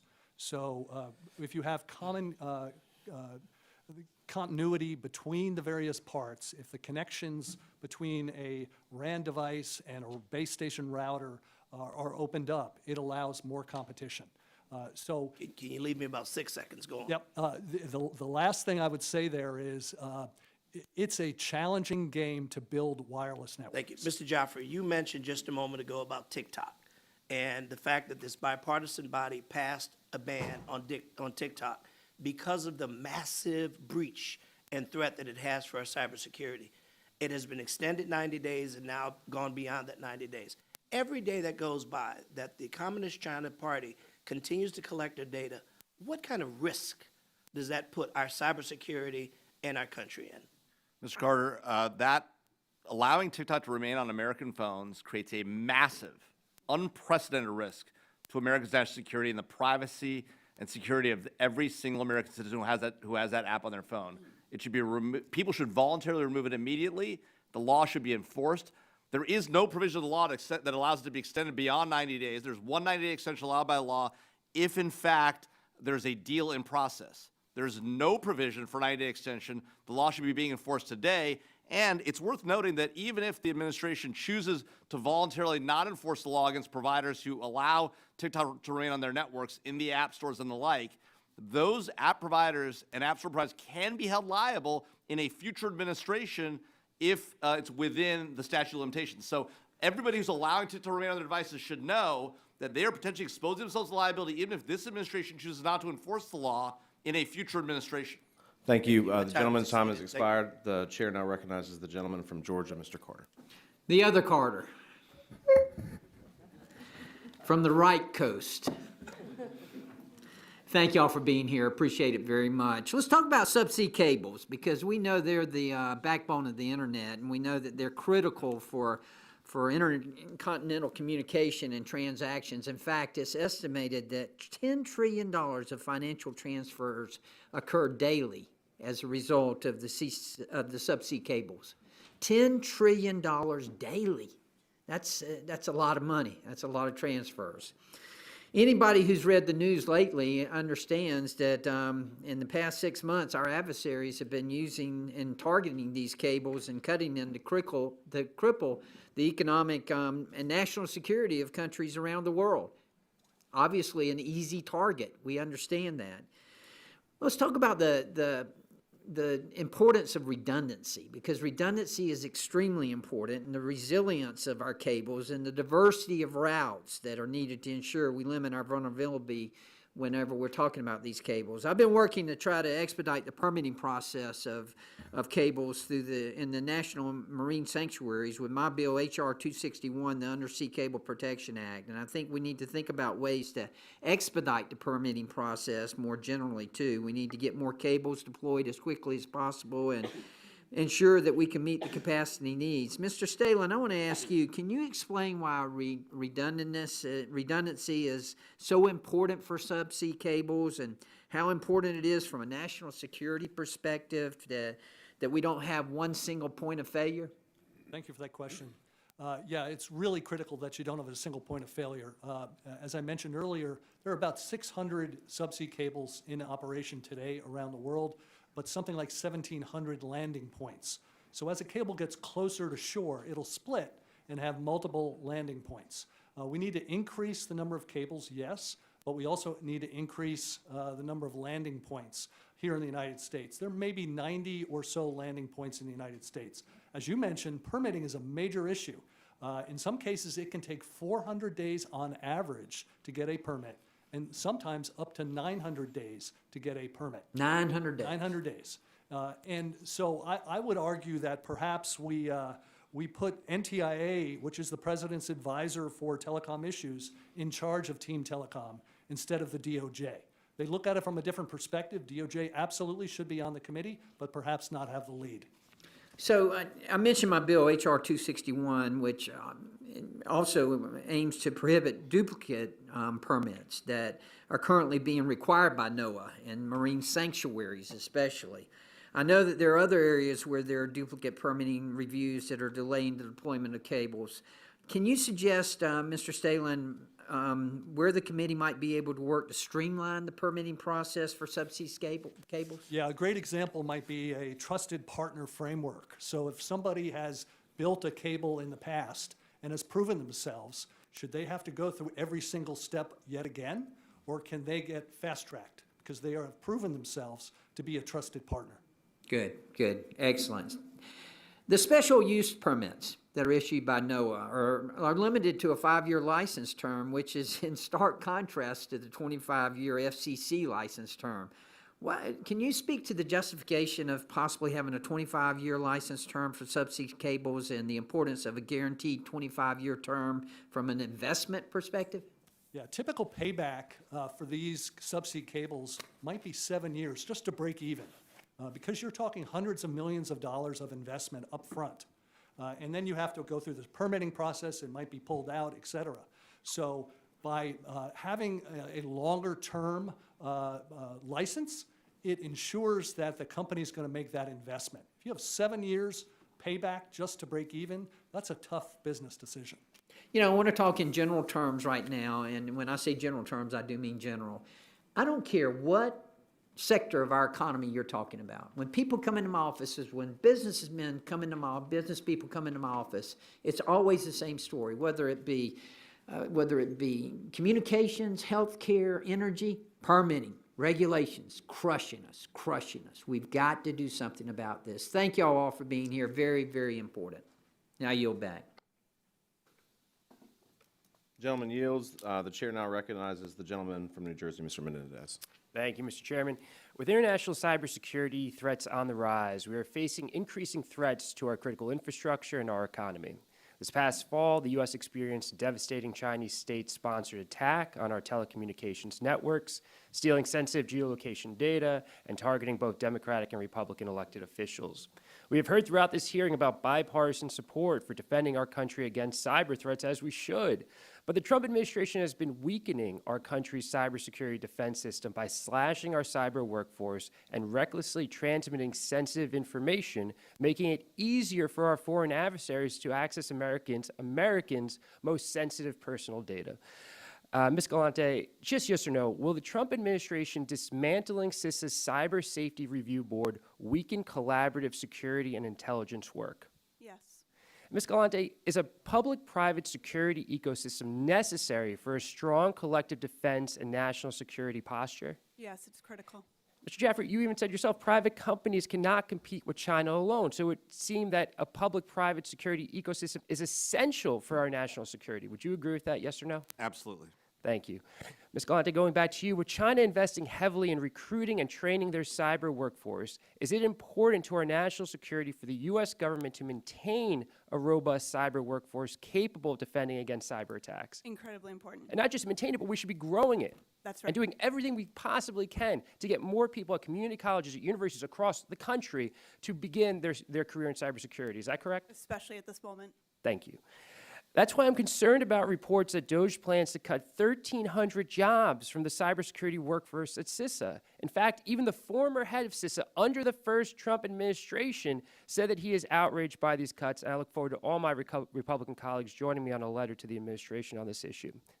Sticking with the theme of DOGE cuts, I want to ask a few questions about the increasing number of reports that DOGE has been leaking and weaponizing Americans' personal data. It seems like every day we hear another report about the mishandling of our personal information, and this is just the first 100 days. From individuals with Russian IP addresses attempting to log into federal databases at the NLRB, to DOGE employees gaining access to networks that hold nuclear secrets. It has become clear that the Trump administration cannot be trusted with our personal information. Ms. Galante, should Americans be concerned about reports that individuals with Russian IP addresses have attempted to log into a federal database that holds our personal information? Yes, IP addresses coming from Russia and network traffic coming from Russia is typically blocked, so I'm surprised that this isn't already getting filtered out.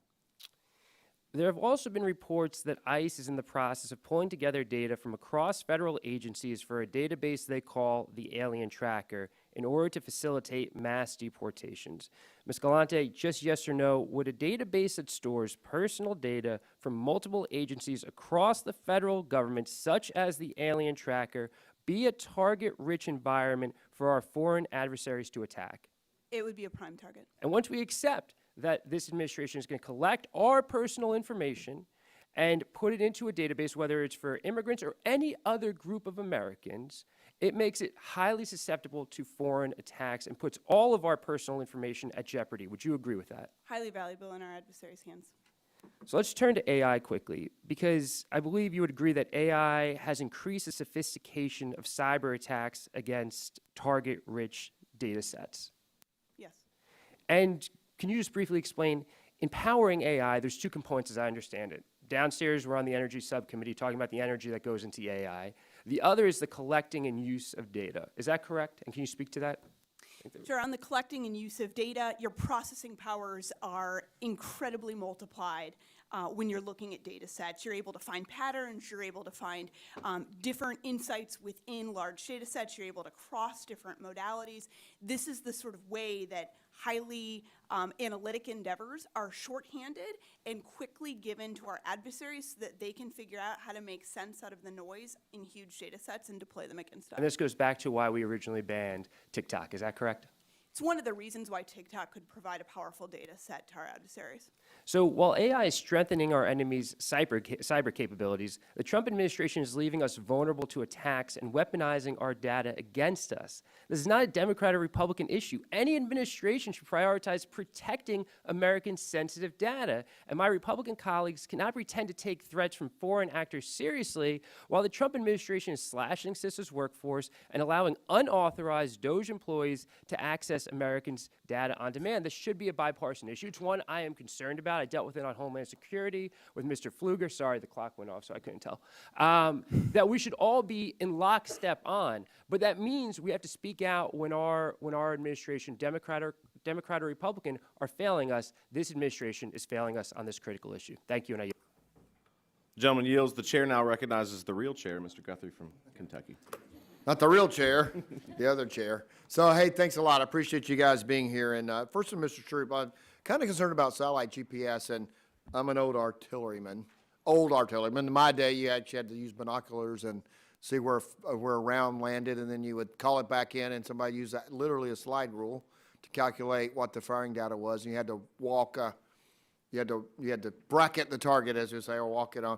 And now, well, this has been years, so I don't even know what they do now, but they shoot a shot, they laze the target, sends a GPS code to the guns, they shoot, laze the burst, send a GPS code to the gun, and the guns adjust, and it's one round fire for effect now.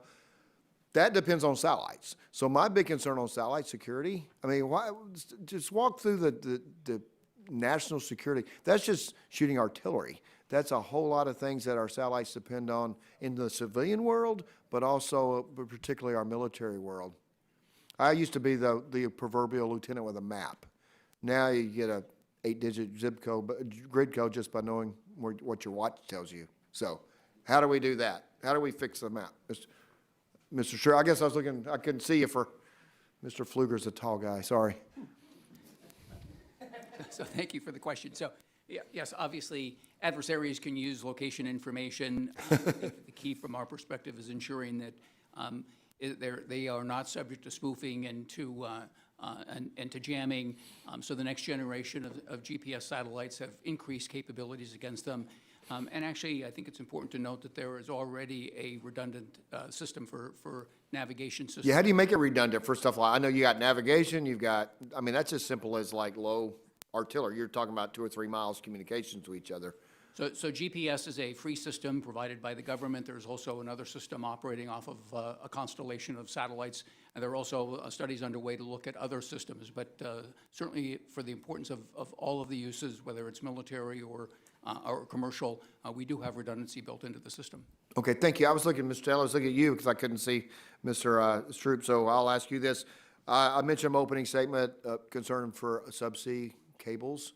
I mean, gosh, we have so much to protect.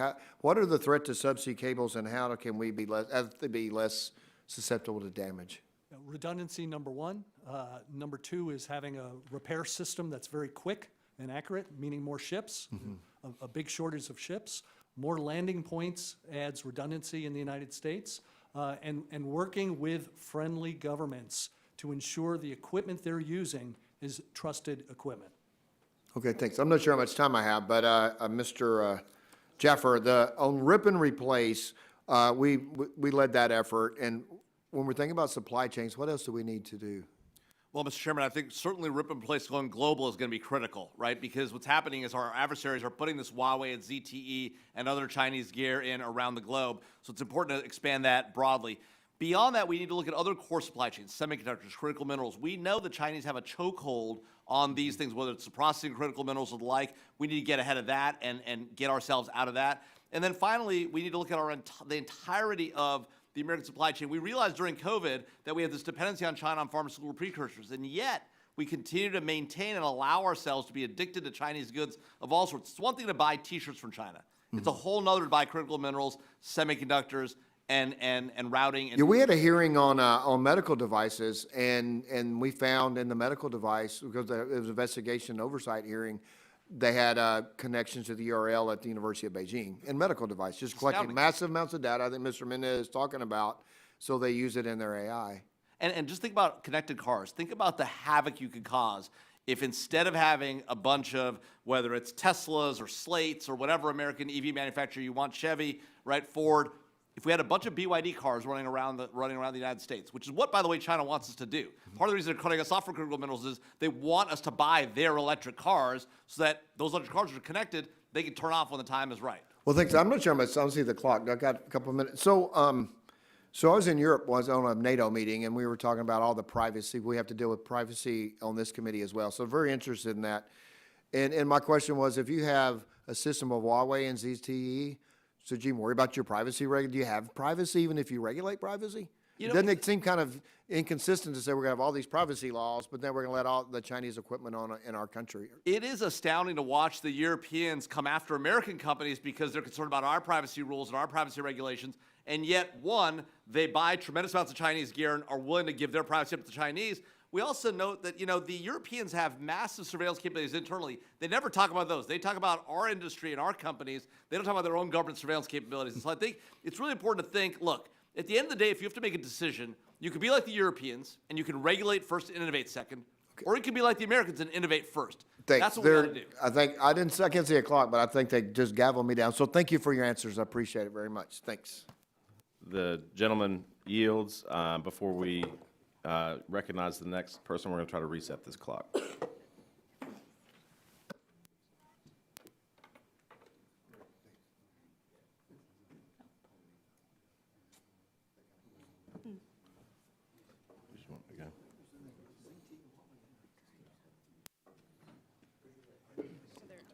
There we go.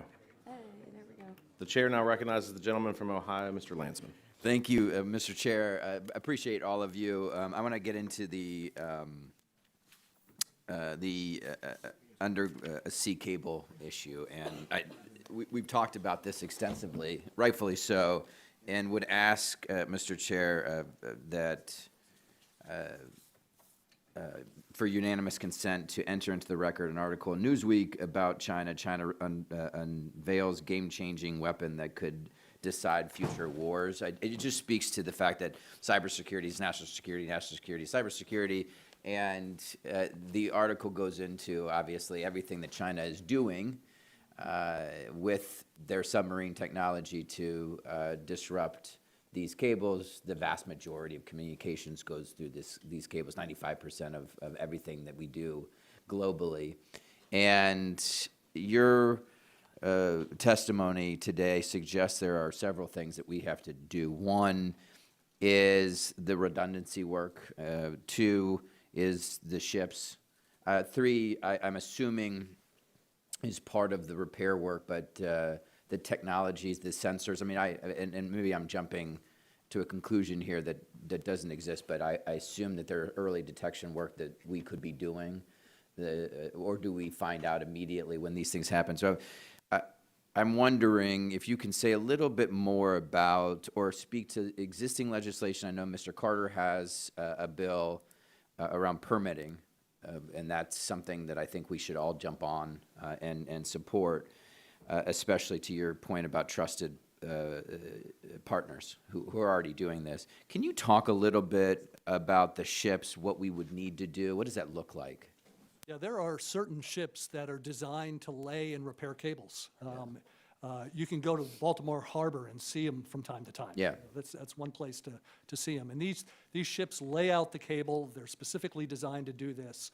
Finding the problem, it can get isolated fairly quickly, because once you lose a signal, you can identify where the problem is using something called an OTDR, optical time domain reflectometer.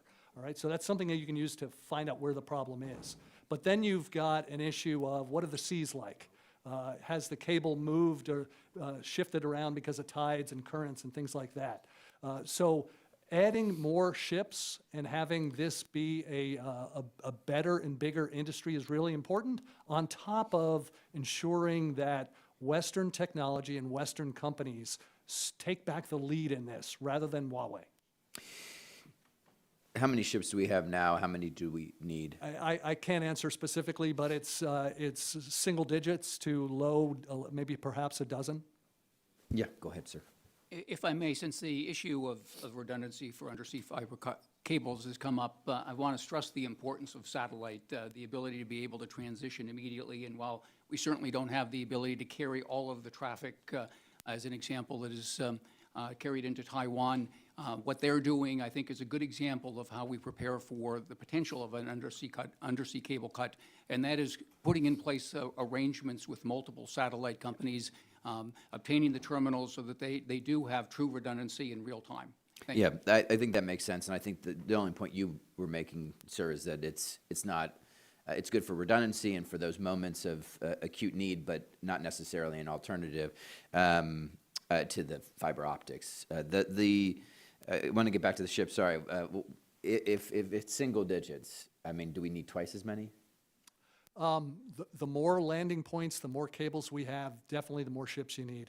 Yeah. There's no doubt about it. Okay.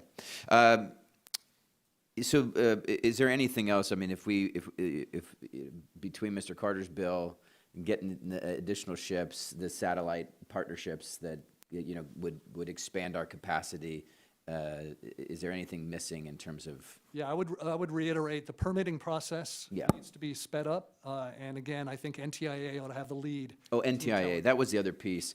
NTIA, got it. And I know that Mr. Carter's bill does the permitting, or at least it sounds like it does. But the NTIA piece, I'm not sure is, I'll look into that. I appreciate that. That makes sense.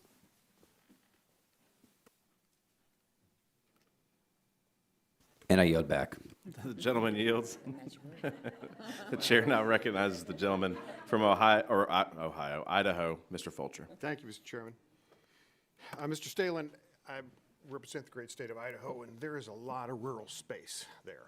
And a lot of the ISPs don't have a tremendous number of cyber security resources, but yet they will oftentimes be integrated with major infrastructure components, whether it be a power plant or a grid or flood control or some of those major things, and oftentimes can have an impact there without necessarily the infrastructure or the cybersecurity expertise to fend off some of these new threats that are on their way.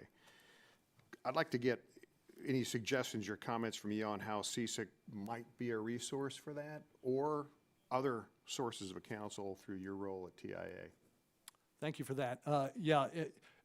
Idaho is a tremendous opportunity to take advantage of the monies put forth with Rip and Replace, for example. These rural operators have a hard time making money running a business when you're so spread out. So removing things, untrusted gear like Huawei or ZTE gear, critically important. Number two, the BEAD money, very important for states like Idaho to help those unserved and underserved. So finding ways to continue to push that money out to rural America is very, very critical.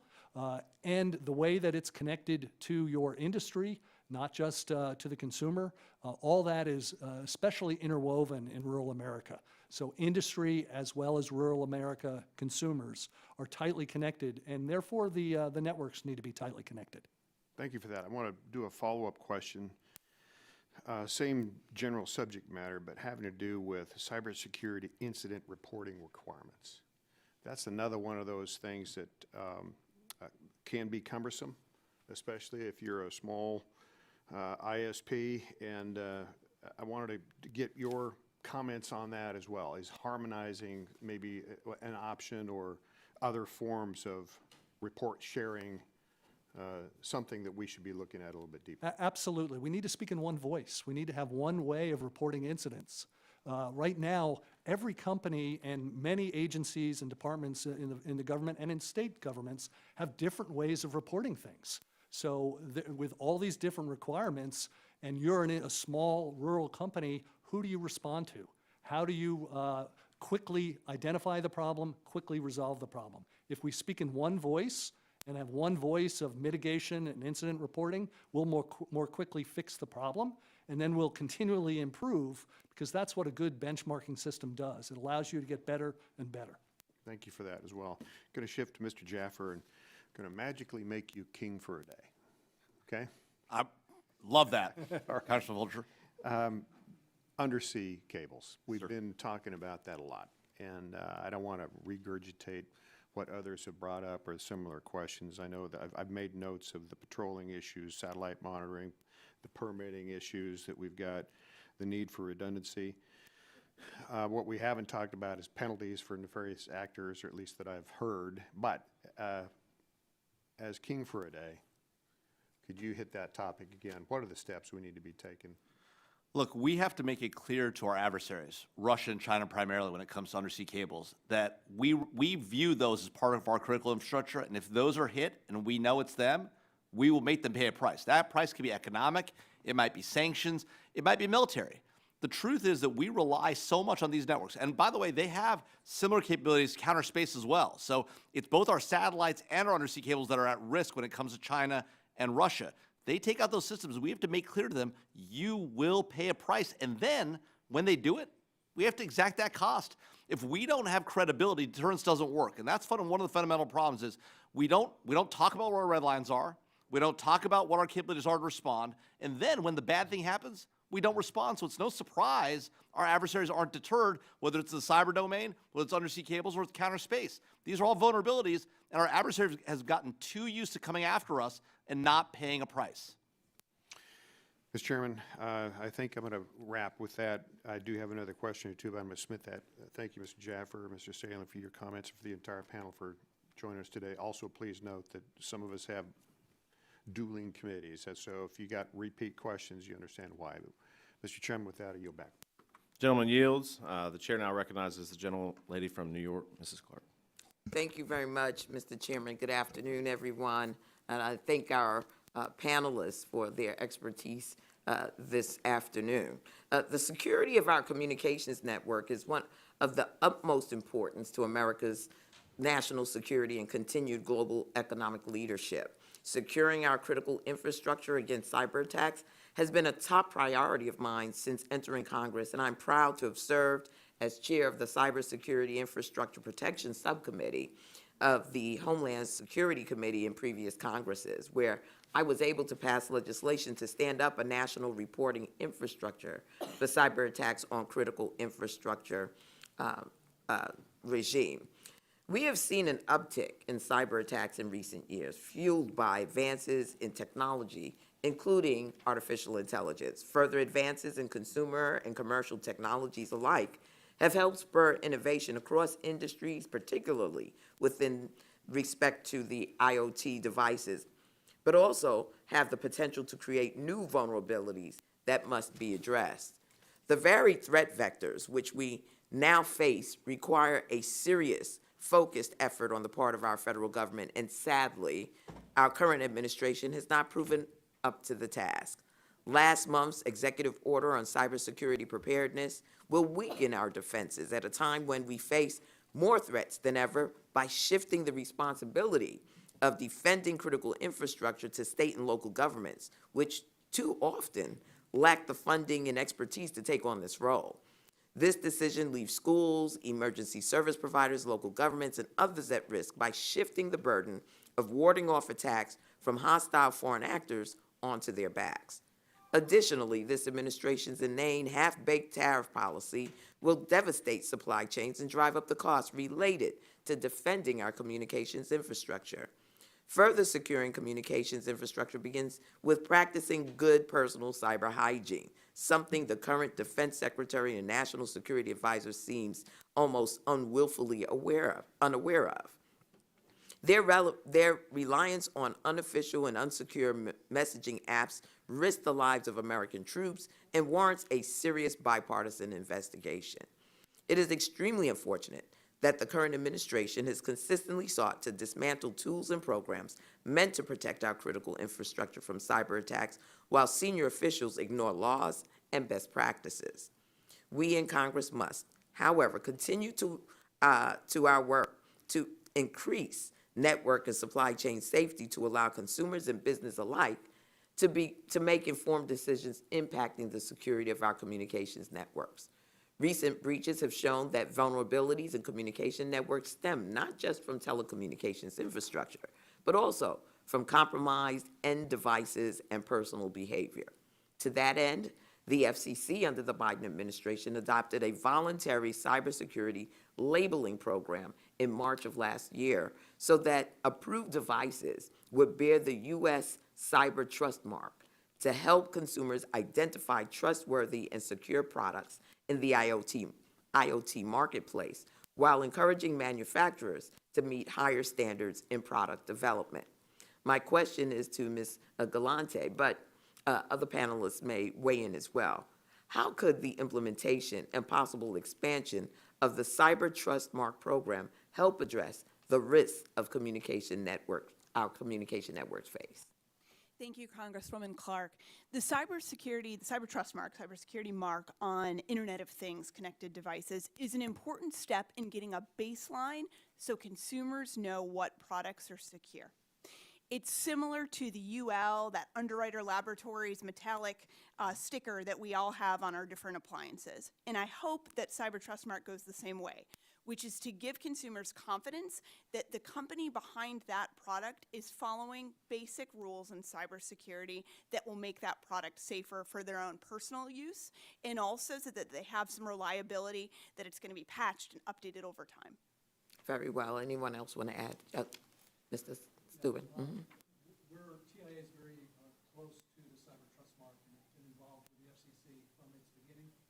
We hope that it gets rolled out later this year. There's a lot of steps forward. Right now, it's focusing on smart consumer devices and does not include things like home routers. It needs to. Yes, very well. Well, listen, my time is up. I thank you all so much for adding your expertise to this very important conversation. And with that, Mr. Chairman, I yield back. The gentlelady yields. Mr. Chairman. Mr. Chairman? Yes, sir. Thank you, Mr. Chairman.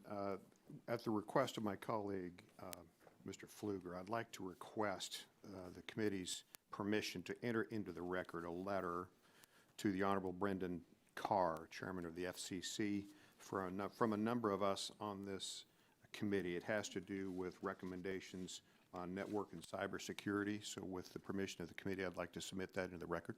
Without objection. Thank you. The chair now recognizes the gentleman from New Jersey, Mr. King.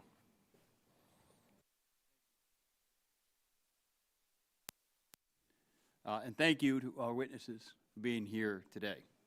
As a member of this committee and the Foreign Affairs Committee, I have a strong interest in identifying and advancing common sense measures that strengthen our communications infrastructure and counter the threats posed by adversaries like China, Russia, and Iran.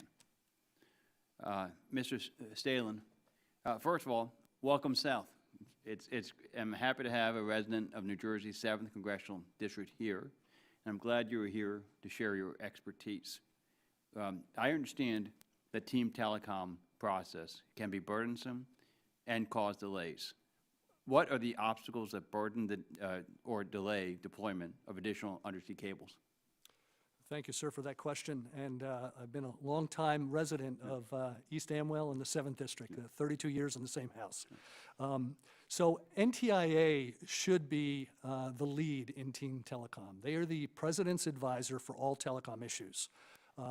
Absolutely, the DOJ, Department of Defense, Department of State, DHS ought to be involved as well. But looking at it from the perspective of how we improve our telecom systems ought to be the first and lead of any type of evaluation. So that type of change would improve the permitting duration. Today, it averages over 400 days, some cases as long as 900 days to get a permit, and often before it even gets to the FCC for the final approval. So this long, drawn-out process occurs before the FCC even sees the application. By fundamentally changing that and looking at it from the perspective of how can we improve our economy rather than a Justice Department that maybe has a different perspective on things, I think that would go a long way to improving it. Okay. And what steps can we take to keep the U.S. as an attractive place for vendors and suppliers across the communications technology sector to do business, create jobs, and innovate here in the United States? We ought to reward trust, reward investment. And we ought to point out with a big spotlight those that are not trusted, and encourage both the United States and our friends around the world to not buy from folks that are not trusted. Thank you. Mrs. Stroup, I agree that it's important to maintain leadership within international standard-setting bodies. In your view, what should American leadership and investment in these international bodies look like to best counter China's efforts to advance its own agenda, particularly in the satellite industry? Thank you for the question. I think one of the first opportunities is relating to WRC 27, making sure that the United States has positions that are supportive of the satellite industry and that they advocate them with their international counterparts at WRC 27. If there is a void, China most definitely will step in. The same is true with respect to other standard-setting opportunities. If we are not participants, China will definitely take advantage of the opportunity. And can you talk about whether satellites could play a role, potentially as a redundancy, in the event of or failure of or attack on undersea cables?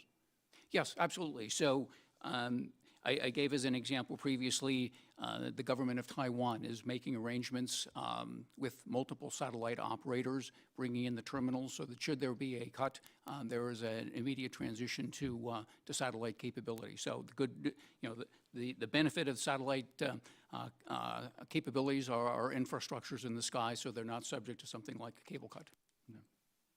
Thank you. And Mr. Stehlin, I appreciate your discussion of strong supply chain security.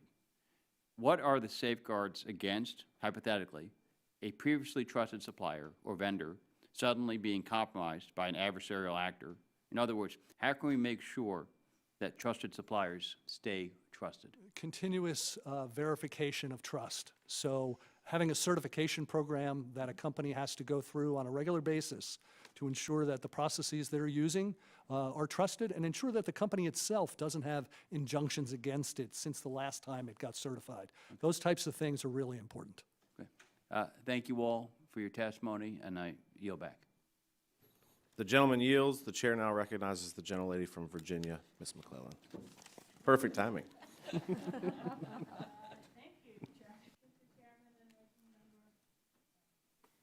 Thank you, Mr. Chairman and Ranking Member Matsui, and I apologize for my timing. Given the increased number of cybersecurity threats threatening our critical infrastructure, this hearing is incredibly important.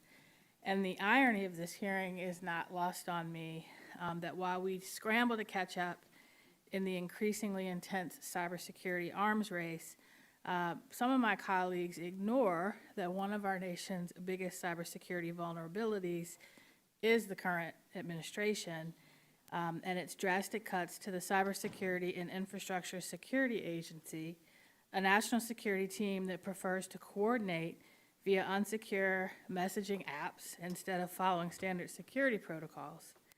And it seems that the biggest step that we could take towards safeguarding our critical telecoms infrastructure is to hold the administration accountable for reckless behavior and unfunded, unwarranted funding cuts that have made us more vulnerable. I want to start with Ms. Galante. Can you expand on what you mentioned in your testimony regarding the availability of AI to improve data processing capabilities to allow even unsophisticated adversaries to more effectively extract key insights from stolen data, and how worried we should be that AI will also greatly expand the availability or ability of adversaries to get around our cyber defenses and commit even more devastating cyber attacks? Thank you, Congresswoman McClellan. AI is a double-edged sword. You can use it for security purposes, you can use it for data exploitation, and a whole myriad of other things. Specifically when it relates to how our adversaries are able to advance their skill set quickly when it comes to the exfiltration and the capture of large data sets, this is an area where we really need to focus on what the counterintelligence gain can be to them and what the vulnerability is to us. When you're able to sweep up huge amounts of data, whether it's from a telecoms network or another source, and then aggregate those data points, you get valuable patterns of life, you get valuable data sets and insights that can be used against us. It's critical that we understand how our adversaries use this. Thank you for that. And also for you, Ms. Galante, given the growing cooperation that we have witnessed between Russia, Iran, China, and the DPRK in kinetic warfare against Ukraine, to the extent possible in an unclassified setting, can you elaborate on how concerned we should be about the possibility of greater cooperation among our adversaries to engage in cyber attacks against us? And to what extent do you believe that type of cooperation has already begun? I am particularly concerned about the sharing, especially of vulnerabilities in widely used software in the U.S. that our adversaries could share between each other. China, for example, has national laws that require that vulnerabilities found by Chinese researchers or Chinese citizens are first given to the government. That's really important. That, in a way, gives them, the Chinese government, an advantage on the 0 days, the unexploited vulnerabilities that are typically at the core of many of the products, or a potential vulnerability in many of our products and critical infrastructure across the U.S. If those are shared broadly, this becomes an avenue for a scaled attack against the U.S. And how should the United States be preparing itself for both the potential of AI-enhanced cyber attacks on critical infrastructure and the possibility of more coordinated cyber attacks amongst multiple hostile foreign adversaries? We have to continue to invest in the ecosystem of security industry researchers and intelligence operatives with our U.S. intelligence and law enforcement national security agencies, who together put together the picture of what our adversaries are doing next and the next edge of attacks that are going to be hitting us. It's that combination that's going to keep us ahead of the threat. Thank you, and I yield back. The gentlelady yields. The chair now recognizes himself for 5 minutes. The systems that connect us, our networks, our satellites, cables, towers, and data centers form the invisible architecture of 21st century life. Safeguarding that infrastructure, as you've all talked about, is not just a matter of technology, it's a matter of strategy, security, and sovereignty. The demand for our networks has exploded, obviously. Every year, more devices connect to U.S. networks, more data flows, and more critical services depend on uninterrupted and secure access.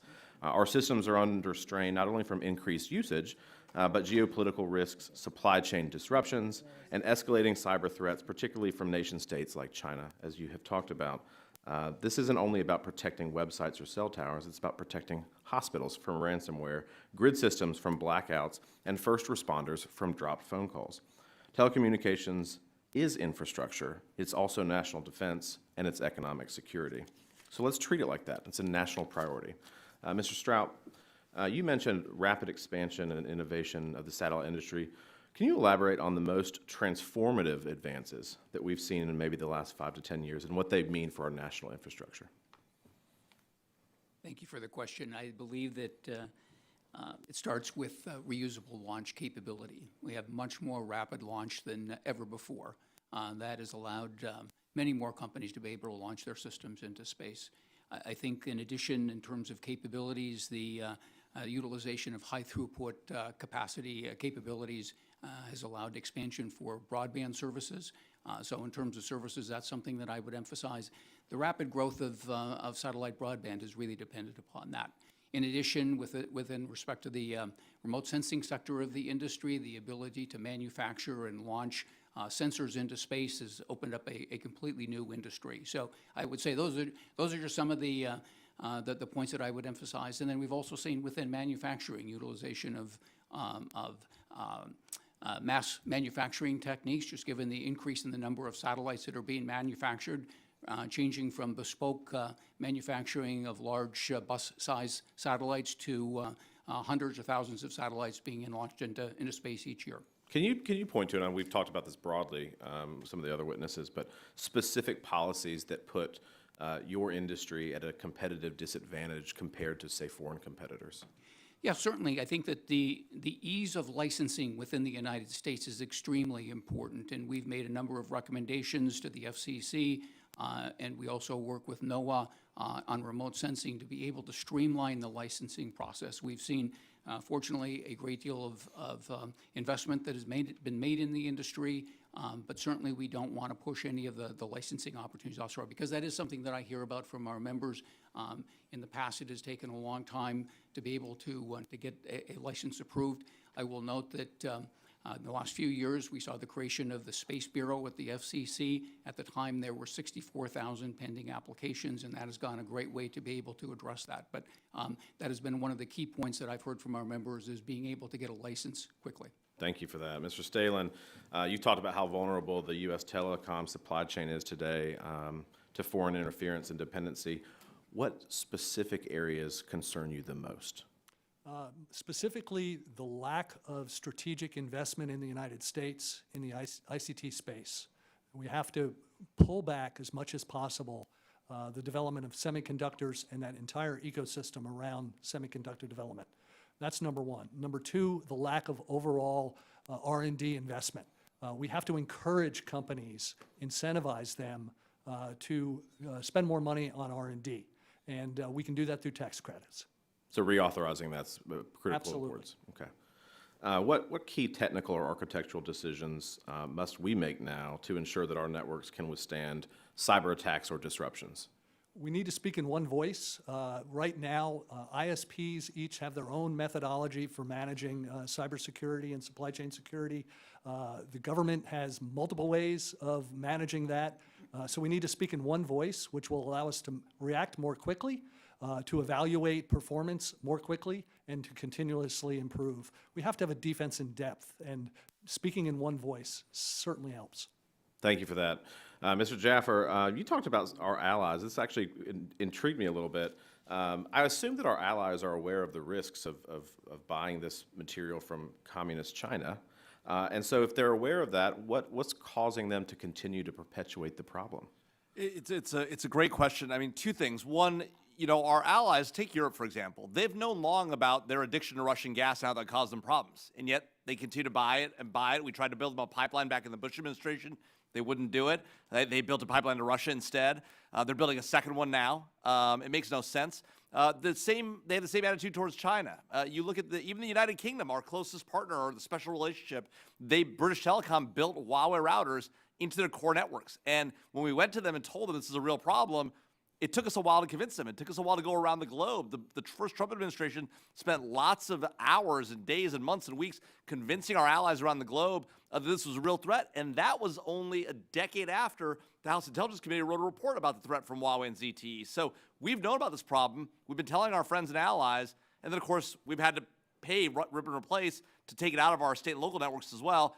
There's a coming threat, though. DJI drones being used by state and local law enforcement. Crazy for Americans to be buying that. We should not allow that to happen. It is a huge mistake for American law enforcement to have those drones in their networks. Thank you for that. I see my time has expired. The chair now recognizes the gentleman from California, Mr. Openoski. Thank you very much, Mr. Chairman, and thanks to our witnesses. It's been a really important, really interesting hearing. Ms. Galante, I'd like to start with you if I could. I found your testimony very interesting, and particularly the ways that foreign intelligence services are using security vulnerabilities at telcos to gather information on U.S. infrastructure and building the capacity to disrupt that infrastructure. I'm wondering about your thoughts about to what level that constitutes more than just an unfriendly act. You know, we have kind of an informal understanding that intelligence gathering is something that all countries do, but building the capability to disrupt our infrastructure, I think, maybe goes beyond that. And I mean, for example, if a foreign country did something that was overt, like came on U.S. territory, kidnapped American citizens and took them back to Iran or China, for example, I mean, obviously that would be tantamount to an act of war. That has started wars. Do we need to reprioritize our international reaction to acts like this? Thanks for the question, Mr. Abelnote. One of the key distinctions that made this more than a sort of standard act of espionage, if you can think of it that way, is the level of access that these actors had within the telco networks.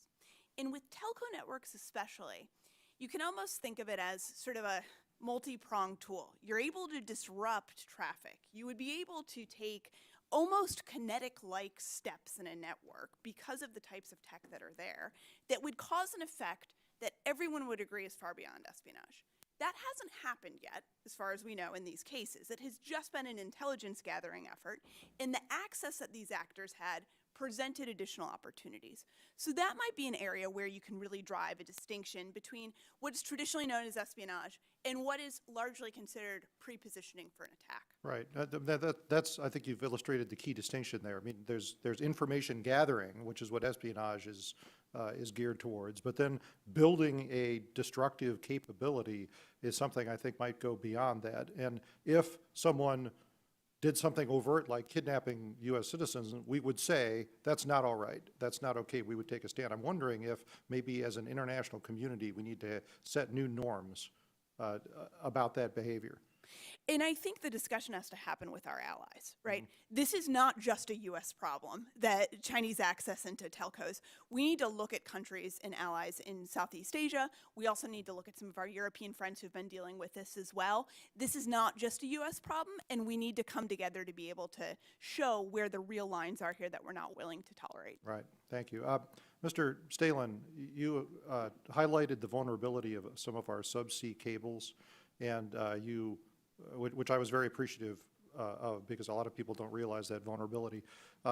Could you talk a little bit about what the backup might be to that, and how do we protect against that vulnerability? Because the problem is we're uniquely vulnerable in that way, and I just don't see an easy way around that. There is no easy way around it, other than having more cables and more landing points and quicker responses, because of the volume of bandwidth, the volume of traffic that goes across these cables. So that's really important. But we also need to be more on the offense. And as was described earlier, we need to tell our adversaries, don't do this. There will be a significant action on our part if you continue to conduct nefarious acts. Right. Well, I'm hopeful that we can also do some modeling about how much of that international traffic would be debilitating. Some modeling, and you've done some exercises, you can kind of predict some of those failures. Yeah, to build on that, the Houthis took out some cables in the Red Sea last year, and between Asia and Africa, more than 50% of the traffic went down. Right. Mr. Stroup, with my remaining 47 seconds here, appreciate your testimony. One of the things that you didn't mention when you were talking about disaster modeling is the really innovative way that satellites are being used for early detection of wildfires. That's critically important to my district. If we can put these fires out with fast aerial resources before we need boots on the ground, it could be a total game changer. Could you give us a quick update on how that's going? Yes, I've actually seen a company just announce that they're providing that service as a service. A couple years ago, when I had the pleasure of testifying, you'd asked a question about that capability, and I'd identified a manufacturer of that capability. And in the last 2 years, we've seen companies moving forward with offering that as a service. Right. Well, we have, as you know, pilot programs, including some legislation that I offered to build out that capability, because I am absolutely convinced it's going to be a game changer for us in the West. Well, thank you very much for your testimony. I see you out of time. Mr. Chairman, I yield back.